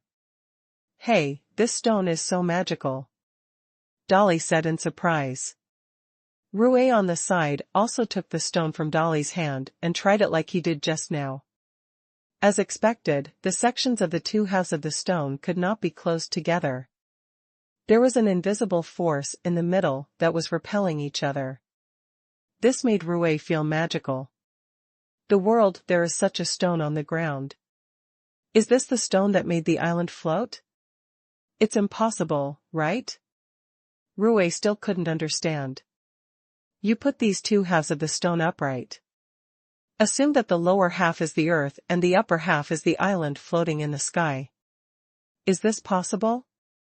Luo Chong explained the principle of the formation of floating islands to the eagle leader Rue step by step, and asked him to conduct experiments with this small magnet. Rue held half of the stones in his palm and buckled the other half on top. The two stones could not overlap, but the upper one would automatically turn over and be sucked onto the lower half. It still doesn't work? Rue looked at Luo Chong in confusion, hoping that Luo Chong would explain clearly to him. Luo Chong found another twig from the side, then broke it into 4 sections and fixed them around the lower half of the magnet. Then he put the other half between the 4 twigs again. This time, the stone on top did not bounce away. And it did not merge with the lower half, but just floated between the 4 small branches, suspended there. See, you assume these small branches are the vines holding the floating island, so it can float. Luo Chong explained to them. At this time, Dolly and eagle leader Rue were both stunned with surprise, their mouths open wide enough to put their fists in. How on earth can this meow be so fat? Are you saying that there are rocks like this on this island and under it, so the island can fly? Rue Luo said with some understanding. It can also be said that I think that the island is a whole piece of such a stone. It cracked out from the earth below and then floated in the sky. There should be more such stones in the ground, too many to estimate, otherwise the island is so heavy that it still cannot float. Luo Chong said his speculation. Then why is this? Dolly still didn't understand the principle. Because these are magnets, a magnetic field that we can't see is generated between them. There is a magnetic force between the magnetic fields. Moreover, the magnetic field of the magnet has 2 sides. When the same 2 sides are close to each other, they will repel each other and form a thrust. Different, when the 2 halves of the stone are close together, they will generate suction and pull them together, which is why the 2 halves of the stone pinched your hand just now. Luo Chong continued to educate them about the principles of magnetic poles. The 2 of them nodded with some understanding, and then the eagle leader Rue suddenly felt that Luo Chong was abnormal. Since no one could see that magnetic field, how did you know? You are a witch? Can you see things we can't see? Rue asked doubtfully. The old way of thinking is to label anything that is incomprehensible as theology. In this way, Rue regarded Luo Chong as a special existence. No, I'm not a witch. I'm a leader, just like you. There are many people in my tribe. Our tribe is called the Han tribe. And the magnetic field I just mentioned is not unobservable. I can let you see the trajectory of the magnetic field. Luo Chong introduced himself to Rui. Han, leader of the Han tribe, are you telling the truth? How do you see that magnetic field? Rui asked in surprise. He felt that this kind of magnetic force that could hold up the island must be a power possessed by gods. It could not be seen and mastered by mortals. If he could see this kind of divine power with his own eyes, it would be a great blessing for mortals. Of course, using this stone will allow you to see the trajectory of the magnetic field. Although you still cannot see the magnetism, you can see how the magnetism flows through this stone. After Luo Chong said these words, he took the magnet from Rui's hand, and then led a few people to the lake. Keep an eye on that stone, and the next step will be the moment to witness a miracle. Everyone stared at the magnet in Luo Chong's hand with wide eyes. Luo Chong did not hesitate, but turned sideways, using the power of his waist to rotate his whole body, and threw the magnet towards the lake below the floating island. The magnet quickly spun and flew out, quickly landed on the water, then floated on the water, bounced up again, landed, bounced, and floated 6 times in a row before the magnet flew to the bottom of the floating island. At this moment, the magnet, which was about to lose power, suddenly flew into the sky from the water and flew towards the floating island above. Everyone was stunned to see it. However, this is not over yet. The magnet suddenly turned over during its ascent. Affected by the downward suction and gravity of the magnetic field, it began to fall rapidly. Then, affected by air resistance, it turned over again in the air and headed towards the direction again. Flying up. So the next few people by the lake just watched the stone reflecting the metallic luster, going up and down, constantly rising and falling in the air, until the stone flew far away horizontally, and the naked eye could no longer see it. I can't even see it. Then, where did that stone fly? Rui saw such an incredible scene for the first time in his life, and he stuttered a little. It may still be flying, or it may have fallen into the lake, but when it goes out of the range of the magnetic field, it will definitely fall into the lake. Luo Chong looked into the distance, speculating on the whereabouts of the stone. Hey, it's a pity that now only this half of the stone is left, otherwise we could have seen how the stone floated again. After a while of exclamation, Rui began to feel regretful again. He was quite nostalgic for the flying stone. If he could show it in front of his tribe, he would definitely be able to successfully pretend to compete. Ah, no, let the tribesmen also see it. Take a look at this divine power. What's a pity? As I said just now, there are many, many magnets like that here, and our ancestors may not have used them all for generations. Luo Chong said at the side. Do you still have the place just now? Use that kind of stone? What can you do with that kind of stone and make other things fly? Rui asked in confusion. No, it's made of a metal from that stone. Metal? What can it be made of? Metal means, for example, the arrow you are holding in your hand is made of metal. The axe he is holding is also metal. The spear in my hand is also metal. The one I wear on my head, it's also metal, and metal can be made into many things, including accessories, weapons, tools, containers. Rui listened to Luo Chong's introduction in surprise, and then looked at half of the magnet in his hand. He couldn't figure out how the stone had anything to do with the metal Luo Chong mentioned. The stone was just such a small piece. How did Luo Chong change the shape of the stone? From the contact with Luo Chong and others, Rui realized a problem. This thing called metal should be very important. As a resource that existed in his own territory, Rui also wanted to learn how to use it. Chief Han, how did you make this stone into metal? I can't tell you this, and I can't even tell you that you can't learn it. Making metal is very difficult. I can only teach my own people. Luo Chong waved his hand and refused. Rui had no choice now. Each tribe had its own way of survival and secrets that were not passed down. He could not force others to reveal their secrets unless they exchanged them for something of equal value. Thinking of this, Ruwei suddenly said to Luo Chong, "Chief Han, can I exchange white salt with you for the method of making metal?" White salt. Luo Chong glanced at Ruwei differently, and then looked at the salt lake next to him. He meant that the salt lake is right here. Anyone can take it if they want. Are you going to exchange this for me? I know you can collect salt from here by yourself, but the wild beasts around here are very dangerous. You don't actually have to come here to collect it yourself. As long as you agree to teach us how to make metal, I can let my tribe collect salt, and then let Bazooka give it to you. Send it. Ruwei expressed his thoughts. No, I don't need to. Do you think we will be afraid of those brainless beasts? Besides, our Han tribe has other places where we can get white salt, and it is better than the one here. I am not here to collect salt.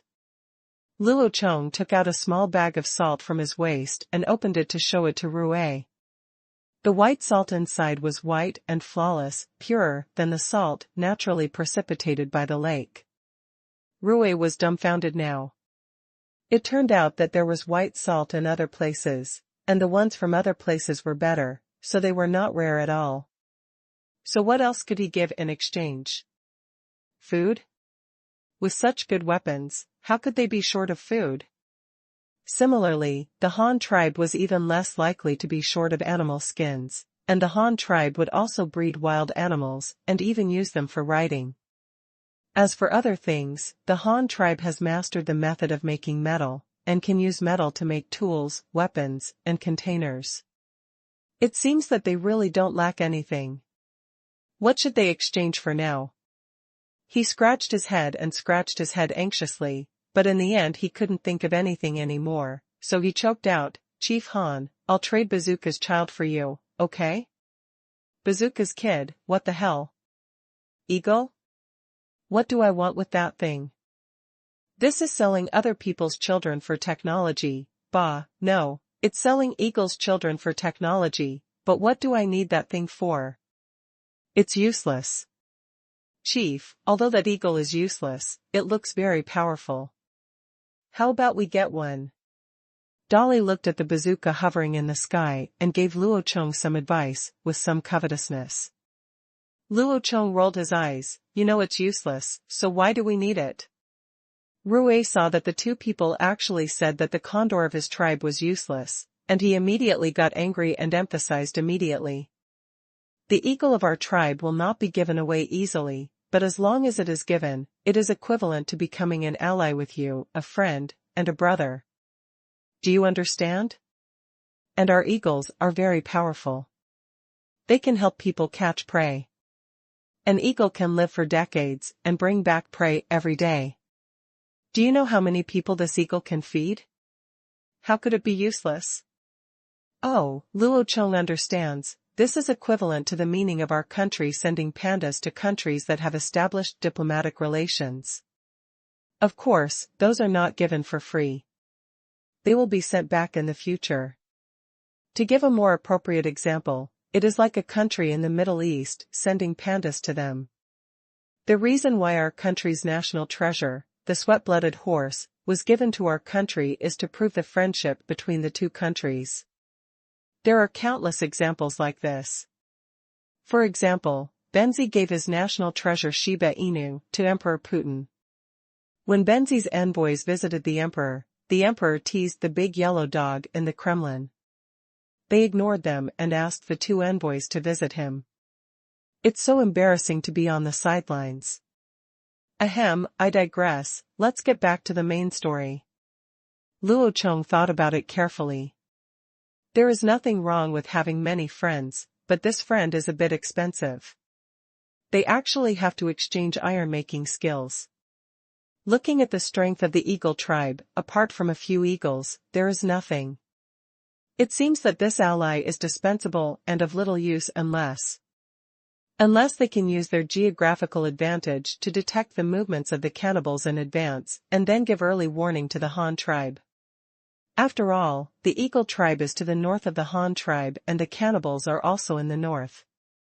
If they want to attack south, they will definitely go too. Here. Yes, early warning. The eagle can provide early warning. No, the eagle can be used to deliver messages.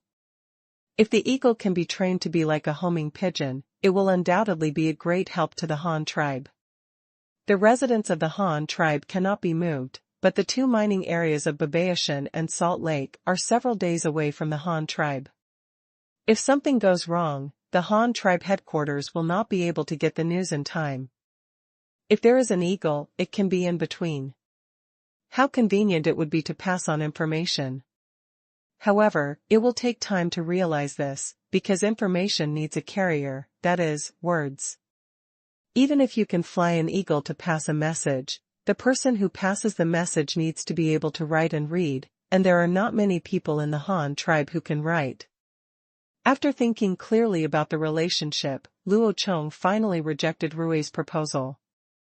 I still can't tell you, and it would be useless even if I told you. The method of making metal is difficult. Let me tell you this, the method is to burn the stone in a fire, to burn out the metal inside the stone.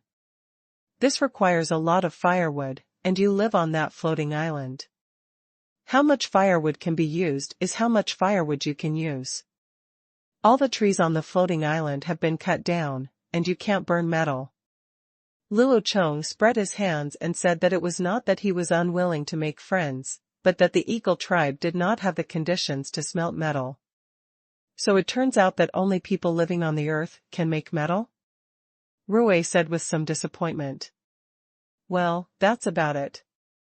To be honest, although your floating island is quite big, it is still too small compared to the earth. The resources on it are limited after all. If you want to develop and grow, your Eagle tribe must start from the floating island. Come down to the island and live a down-to-earth life. Luo Chong's words seemed to touch Rui's heart, making him a little confused. Should he come down? Yes, the floating island cannot reach the sky or touch the ground.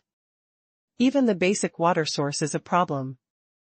The Eagle tribe's daily water depends on the winter snowmelt water stored on the floating island, as well as the daily rainfall. Of rain. There are also flowers, plants, and trees on the floating island, and they also need water to nourish them. In addition to the above two water sources, there is also water vapor evaporated from the salt lake. When it floats to the bottom of the floating island above, it will also condense out water, so the bottom of the floating island is always moist. The lack of water resources alone made Rui, the leader of the tribe, feel tired. He once thought about leading his people to leave the floating island and live on the earth, but he did not have the courage. It is not easy for the whole family to migrate. First of all, they are not familiar with the unfamiliar environment, and it is even more difficult to build a new home. Then there is the tradition left by the Eagle tribe, because the floating island is where the giant eagles live, and they need living off the giant eagle. It's not so much that they can't live without the floating island as it is that they can't live without the giant eagle. Chief Han, can I invite you to our tribe as a guest? Rui feels that Luo Chong is a very knowledgeable person who knows a lot of things, and is a wise man. Rui wants to communicate more with Luo Chong. Maybe only Luo Chong can tell him how to get out of the predicament. Being a guest? Going to that floating island? No, I don't have time. I have been away from the tribe for a while. My people are still waiting for me to go back. I came here just to find these stones. Now that I have found them, yes, I will go back today. Moreover, I can climb up that floating island, but my elephants cannot. I will not abandon them. Luo Chong patted Huishan, standing aside, and declined politely. Oh, that's it. When will you leave? Will you come back again? Of course I will come. I will send my people here to dig stones in the future. They will come again soon. As for us, let's go tomorrow. We will leave tomorrow morning. Tomorrow? Then can I go with you to visit the Han tribe? I want to know how to survive on the earth. Rui failed to invite him, but instead proposed the idea of visiting the Han tribe as a guest. Of course you can. I welcome you. You are welcome to be a guest in our Han tribe. Luo Chong suddenly became happy. This eagle tribe seemed to be developing into its own tribe. That's great. I'll go back and talk to my tribe first, and I'll leave with you tomorrow. After Rui said these words, he asked Bazooka to take him to the floating island. He wanted to make arrangements with his tribe for the next few days after he went out. Luo Chong and the others were not idle either. They peeled off the skins of the spotted hyenas they had just killed, washed them in the lake water, used the hemp ropes they brought with them to disassemble them into twine, and sewed several animal skins. Bag. After that, the 6 people dug again at the location where the saltpeter was found near the lake. Luo Chong planned to bring some saltpeter back this time to solve the urgent need for nitric acid raw materials for the Han tribe. As for the iron ore, Luo Chong only brought back a few pieces. Returning to Rui on the floating island, he immediately summoned his tribesmen and told all the stories about his encounter with Luo Chong, as well as Luo Chong's magic. He actually knew the reason why this floating island was floating in the sky. It also allowed them to see the magical power, called magnetism. Moreover, Luo Chong is the leader of a large tribe. Their tribe can also make a kind of good thing called metal. Rui also showed the bronze arrow that Luo Chong gave him to the tribe. The tribesmen were also shocked. Think of the tribes living on the ground being so powerful. Finally, Rui proposed the idea of following Luo Chong to visit the Han tribe. Although no one from the tribe stood up to oppose it, they did not directly support it. They knew what Rui meant. Ever since he became the leader, Rui had proposed the idea of leading his tribe to migrate to the earth. However, he himself was not sure that he could lead his tribe to live a better life. More importantly, he did not know whether the eagles raised in the tribe will adapt to life on the ground. Rui went there this time to learn from the scriptures and see if the wise man, the leader of the Han dynasty, had any good ways to help them. The people of the eagle tribe all knew this. In fact, they also wanted a better life, but they still had no idea about the floating island. They were very reluctant to part with them, and they were very conflicted in their hearts. Early the next morning, Luo Chong and the others packed several animal skin bags with saltpeter and went back. The saltpeter was placed on Ruru's back. Luo Chong and the eagle leader Rui rode the Grey Mountain together, and several others also rode the horned deer. They did not go back by the original route, but went all the way west. However, they did not cross the river and kept walking south along the river. Luo Chong wanted to confirm whether this river was connected to the one of the Han tribe. If it is connected, then they can come directly along the river next time without taking a long detour, and the mined ore can also be transported back by boat. At the same time, the cavalrymen that Luo Chong sent back to deliver the lacquer seeds had also caught up with the returning troops. They met before returning to the tribe. The cavalry brought Luo Chong the news of exploring new mining areas, and also brought a new order came. After they returned, they must plant the lacquer seeds as soon as possible. At this time, they were still half a day away from the Han tribe and had reached the mountainous area behind the Han tribe. On the other side of the river to the east of the Han tribe, the Li tribe sent 10 more people to the Han tribe. They were looking for the tribesmen who had been missing for several days. Because every time Mao Li took people to the Han tribe to do business, they would come back within 4 days. However, something unexpected happened this time. The more than 20 tribesmen who went out never came back, just because that guy Mao Li was not around. At the right time, he said something to threaten the Han tribe, but the Han tribe would not tolerate threats. One can imagine what happened next. The 10 soldiers from the Li tribe who came to look for fellow tribesmen were detained by Dashu again. Dashu was now full of self-confidence and confident in doing things, because just last night, following Dashu of the 5 cavalrymen who came back with the troops, 2 have already returned early to deliver the good news. In this western expedition, under the leadership of their leader, the Han tribe army won a complete victory. No one was seriously injured and only a dozen were slightly injured. 17 giant apes were killed, more than 200 slaves were captured, and a group of monkeys were brought back. Planting new crops and joining a small tribe, the team of more than 700 people on the return trip is now less than half a day's journey from the tribe and will return soon. The good news spread on the night they arrived at the tribe. The women were very happy because the messenger said there were no serious injuries, which meant that all their men were back and had defeated the enemy this time. Even if the Han tribe had defended its territory, they can continue to live here with peace of mind. Dashu was also very happy, and at the same time he felt a big stone put down in his heart. He had personally participated in the first encounter with the giant ape. In that battle, although Dashu did not play a key role, he saw it up close. The strength of the giant apes, and this time, according to the news, there are more than a dozen, he is really not sure. But now he is not worried anymore. The team has returned in triumph. If the Li tribe threatens the Han tribe again, he dares to personally lead his people to destroy the Li tribe. More than 30 people from the Li tribe were temporarily tied up, fasted, and given only a bowl of water every day so that they could not resist when they were hungry. Dashu learned this from Luo Chong. But at this time, Li Wu, who was still anxiously waiting for the return of his tribe, couldn't eat. He was a senior member of the Li tribe, the tallest one, besides the leader. Li Wu naturally knew Mao Li's little thoughts and was interested in using the Han tribe to develop. He also agreed with his own strategic plan. It's just that he is not as extreme as Mao Li.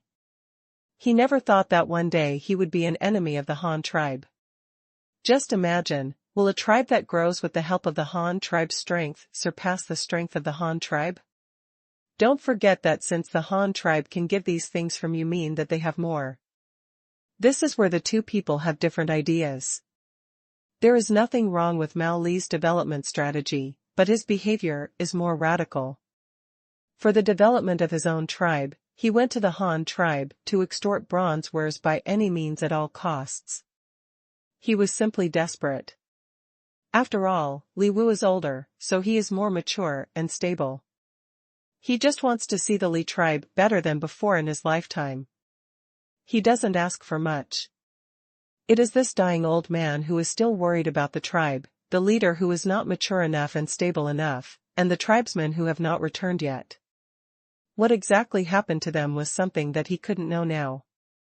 He would only know it 2 days later, when the 10 tribesmen who went out to look for people came back.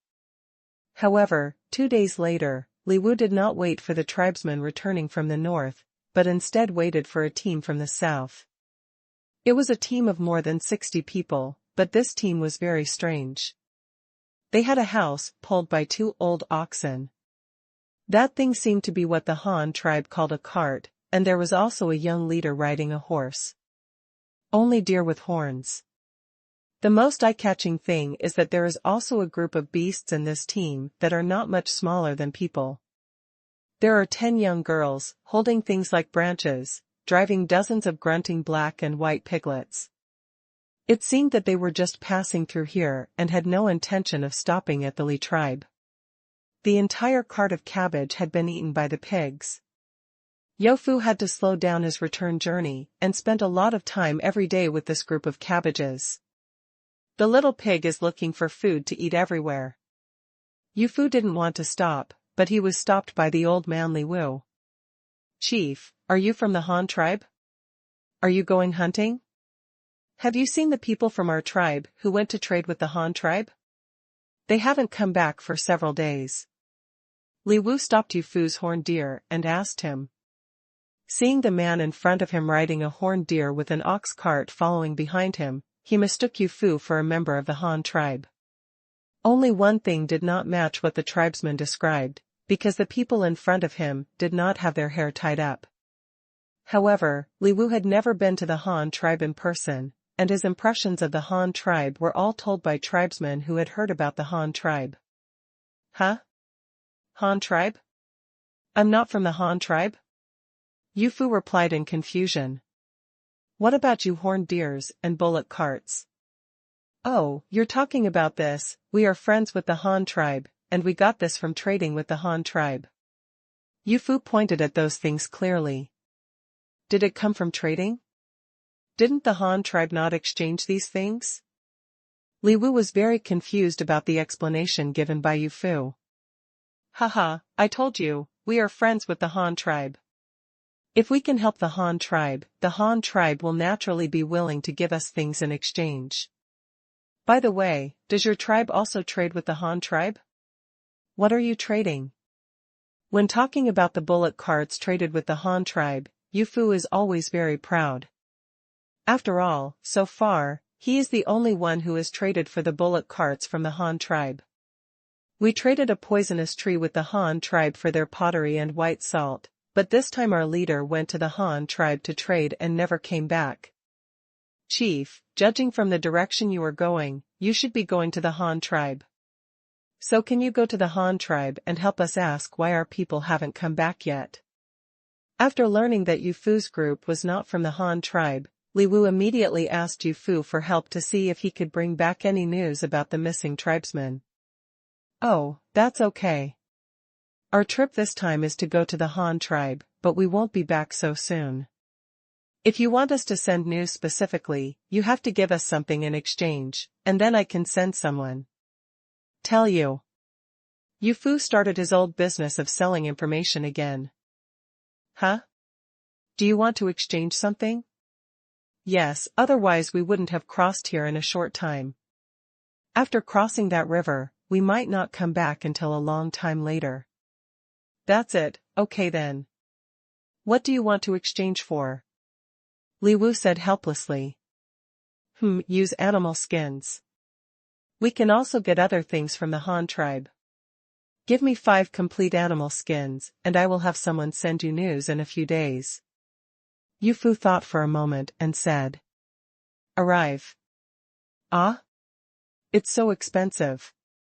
Can I wait until you send me the news? Li Wu suddenly felt that it was a bit uneconomical. He felt that Yufu seemed to be a liar. What if he took the animal skin and never came back? Also, what if the missing tribesmen came back on their own in the past few days? I can't give him 5 more animal skins when the time comes. Wouldn't that be such a loss? Well, how about you give me 2 first and get the remaining 3 when we send the message? Okay, come on, come and get 2 animal skins for this leader.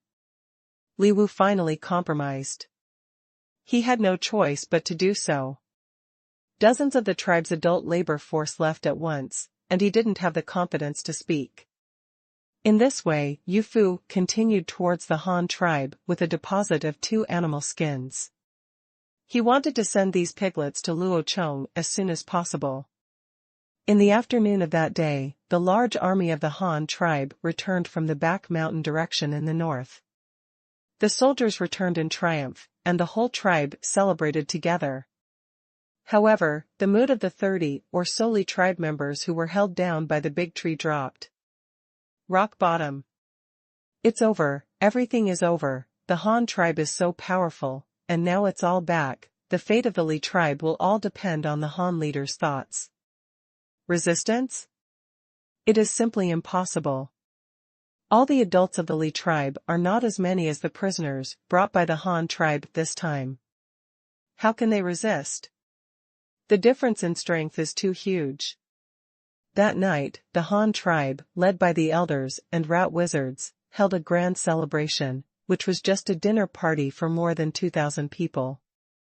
The next day, the high-level officials made a decision to resume the tribe's previous work, but currently it is mainly farming and construction. 20 or 30 people were left to guard the prisoners. These people could only make arrangements after Luo Chong came back. In addition, the 20-man hunting team led by Shirtu continued to hunt and patrol, and delivered good news to the tribes in the southwest to relieve war preparations. Alert!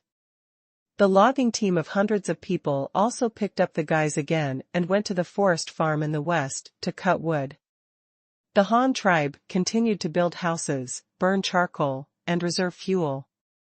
Women also began to go out to collect food and building materials from the Han tribe, such as grass for roofing, but there is not a shortage now because the Han tribe harvested more than 60 acres of rice before, and the straw left behind was enough to cover a lot of houses. The roof is up. The remaining hundreds of tribesmen who were originally part of the construction team have now suspended the house-building project and started plowing the fields with full power to sow the second season of rice. The rice harvested by the Han tribe before has also been harvested by the women. It was dried in the square, packed in sacks, and is now stored in those rough-hewn houses. They haven't started eating yet, because Luo Chong hasn't taught them how to remove the rice husks or steam the rice. In addition, they have to separate the second season's rice seeds, and the tribesmen don't know how to use them. To some extent, their biggest task now is to plow the 60 acres of land they just harvested before Luo Chong comes back. On the third day after the large army returned, Luo Chong and his party had followed the river to the dark forest. This made Luo Chong overjoyed. Although the river turned a corner on the second day, in the end it leads to the Han tribe and belongs to the same vein as the river next to the Han tribe. As long as they continue walking along the river, in one day, they can return to the Han tribe and see the small bridge belonging to the Han tribe. It was also in the afternoon of the same day that Yofu, who had been out exploring for 2 months, brought 56 large and small spotted pigs to the east side of the wooden bridge of the Han tribe. The Yu tribe is back, and they have brought dozens of small beasts with colored skins. Uncle Lin, the Yu tribe is back. It's just over the bridge. Go and have a look. They have brought a lot of little beasts are coming back. Chu Bing, who was still fishing with his mother by the river, saw from afar a traveling tribe with dozens of pigs coming towards the wooden bridge. He immediately rode on Ben Ben, who was grazing beside him, and trotted all the way to the bridge. He went to call Dashu in the field. After all, among the 3 men with metal crowns in the Han tribe, apart from Luo Chong, Chu Bing was the most familiar with Dashu. Oh, it's to cure the disease. What did you say? The traveling tribe is back? Dashu, who was plowing barefoot in the field, saw Chu Bing riding towards him. He immediately showed a smile and asked him kindly. There is no way, this child is too smart, he learns everything quickly, and he has a sweet mouth and is very lovable. Yes, they have already reached the bridge. I also saw a lot of small animals they brought back. They staggered when they walked and grunted, like the wild boars we caught. Xu Bing rode on Benben's back, describing the little beast to the big tree with gestures and words. Oh, really? You have brought back so many little beasts. Come on, let's go take a look. The leader has always been thinking about expanding the scale of breeding. Let's see what kind of little beasts they bring. Hearing what Chu Bing said, Dashu immediately became interested and walked to the ditch in the field to wash the mud on his feet, then pulled his straw sandals and walked towards the wooden bridge. The Yofu team has also arrived at the wooden bridge. When the women fishing by the river saw that it was the Yu tribe, they did not stop them. Moreover, they were very happy when they saw that the Yu tribe had brought back so many little piglets, because this traveling tribe often does large-scale transactions with the Han tribe. Presumably these little pigs are also the ones they want to trade with the Han tribe, otherwise why would they bring them here? It is not easy to drive pigs across the bridge. The wooden bridge has only one flat plate, and there are no decent guardrails on both sides. There are only 2 thick hemp ropes tied to the bridge piles. That thing can protect adults, but it can't protect those piglets that have just been weaned. They swarmed up and were easily squeezed off the bridge. In the end, there was no other way. The fishing team sent out a dozen women. They stood on both sides of the bridge to act as human guardrails. Only then did Yufu let the 10 Lu tribe girls hold them. The pigs rushed over. The last 6 big pigs were dragged from the east bank by everyone. Those pigs seem to be afraid of crossing the bridge. The big tree has also arrived at the wooden bridge. As soon as he walked over, a group of humming piglets rushed down from the bridge, which made him very happy. After a while, Yu Fu, who was riding an antlered deer, also led the deer away. Come across the bridge. Welcome back, our friend. Dashu was in a good mood and greeted Yu Fu enthusiastically. Thank you. I got these from a tribe called Luo tribe in exchange for the white salt you gave me. Their tribe breeds this kind of flower beast, so I thought since you also breed animals, I would bring some back to you. There are also 2 kinds of plants that people can eat, but they were originally used by the Luo tribe to feed these flower beasts. They are not very delicious to humans, but leader Luo Chong specifically asked for a plant with large leaves, so I still brought it back. Yofu and Dashu walked side by side and introduced to him the gains of his trip. Ha ha ha ha. Don't worry, you have brought so many good things to our tribe this time. Whatever you want, our Han tribe will try our best to satisfy you. Dashu also said boldly from the side. Haha, I should find things for you. After all, we are friends. Well, but this, I really want something, but maybe only your leader Luo Chong can decide. By the way, leader Luo Chong will go. Where is it? Why didn't I see him? Oh, what kind of reward do you want, or is it something that only our leader can decide?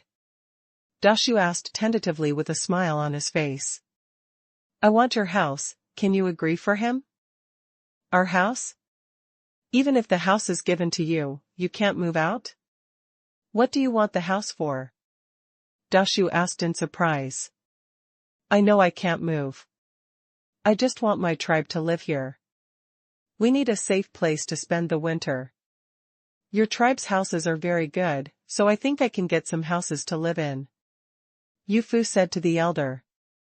Shu explained. Do you mean to join our Han tribe? Dashu asked doubtfully.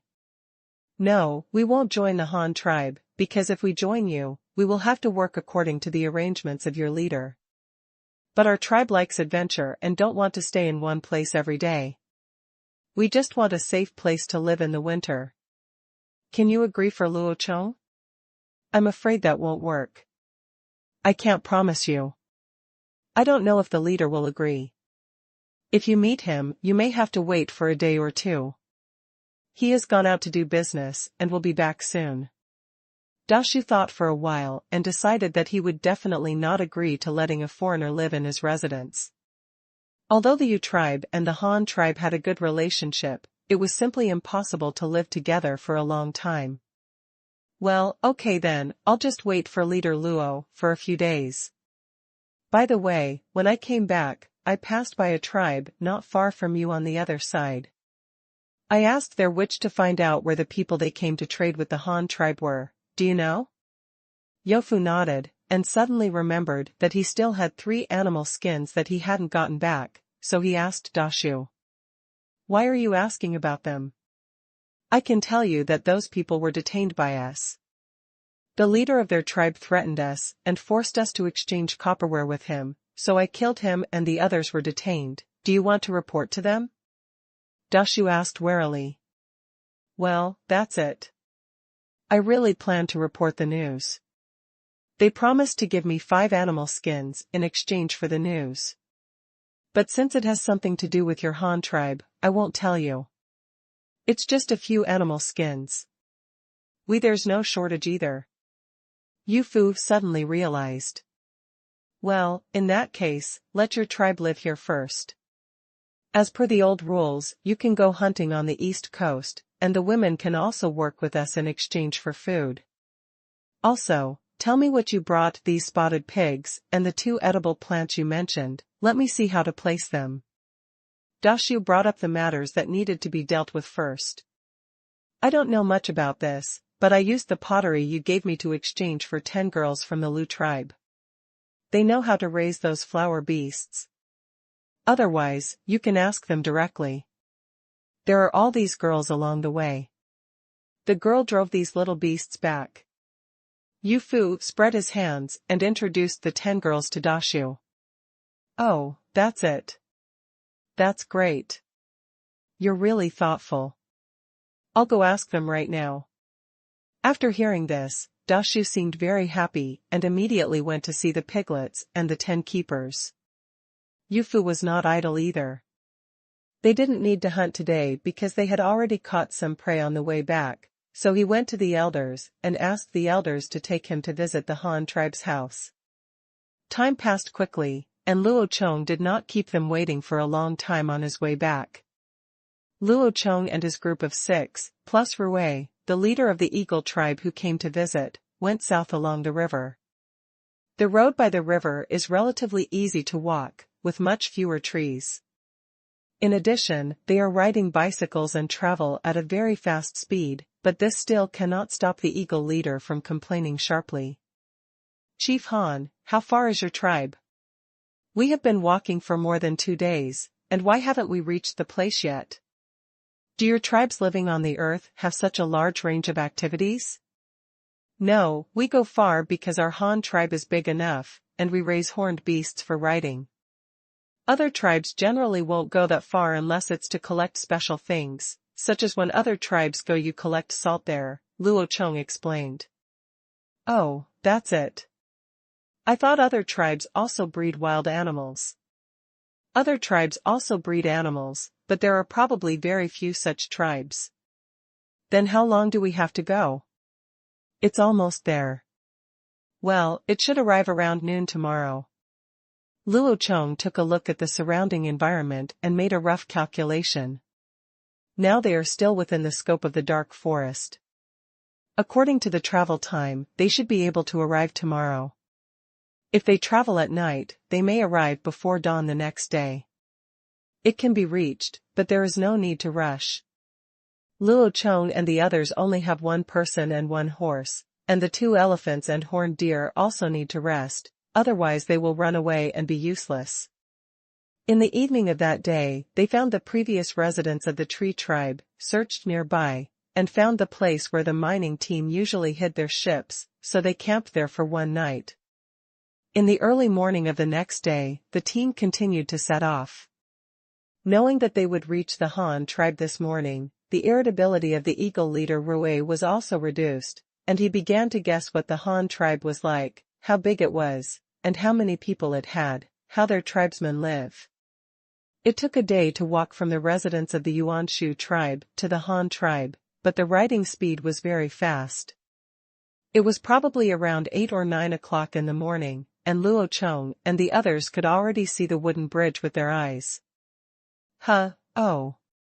Ruru and Huishan roared twice one after another. They were tired of walking and finally came back after running for so many days. The women who were fishing by the river early in the morning also heard these 2 loud elephant roars. They were the unique sounds of Ruru and Huishan. When they came back, it meant that the leader was back. These 2 idiots, but he will not be separated from the leader easily. Sure enough, not even a minute after the sound rang out, there was a dull sound of running from the other side of the river. Immediately afterwards, 2 dire elephants were seen running over with 5 big antlered deer. The leader riding on the elephant was none other than Luo Chong, wearing a golden crown. It's the leader is back, the leader is back. Why did the leader come back from the other side of the river? Didn't they go from the back mountainside? Didn't you say that the leader is looking for a mine again? The copper mine is on the other side of the river. Maybe there is another mine on the other side of the river. One of the women speculated. Just as the news of the leader's return spread rapidly among the Han tribe, a huge black shadow suddenly crossed the ground, followed by a high-pitched cry, and the bazooka also arrived, the giant eagle with white and gold feathers. Just hovering over the Han tribe, looking for a place to land. Instead of going fishing today, I went with a group of children to watch the piglets being cured in the corral, and immediately saw the giant beast. Wow, that bird is so big. I heard someone say the leader is back. That big bird was brought back by the leader. Come on, let's go take a look.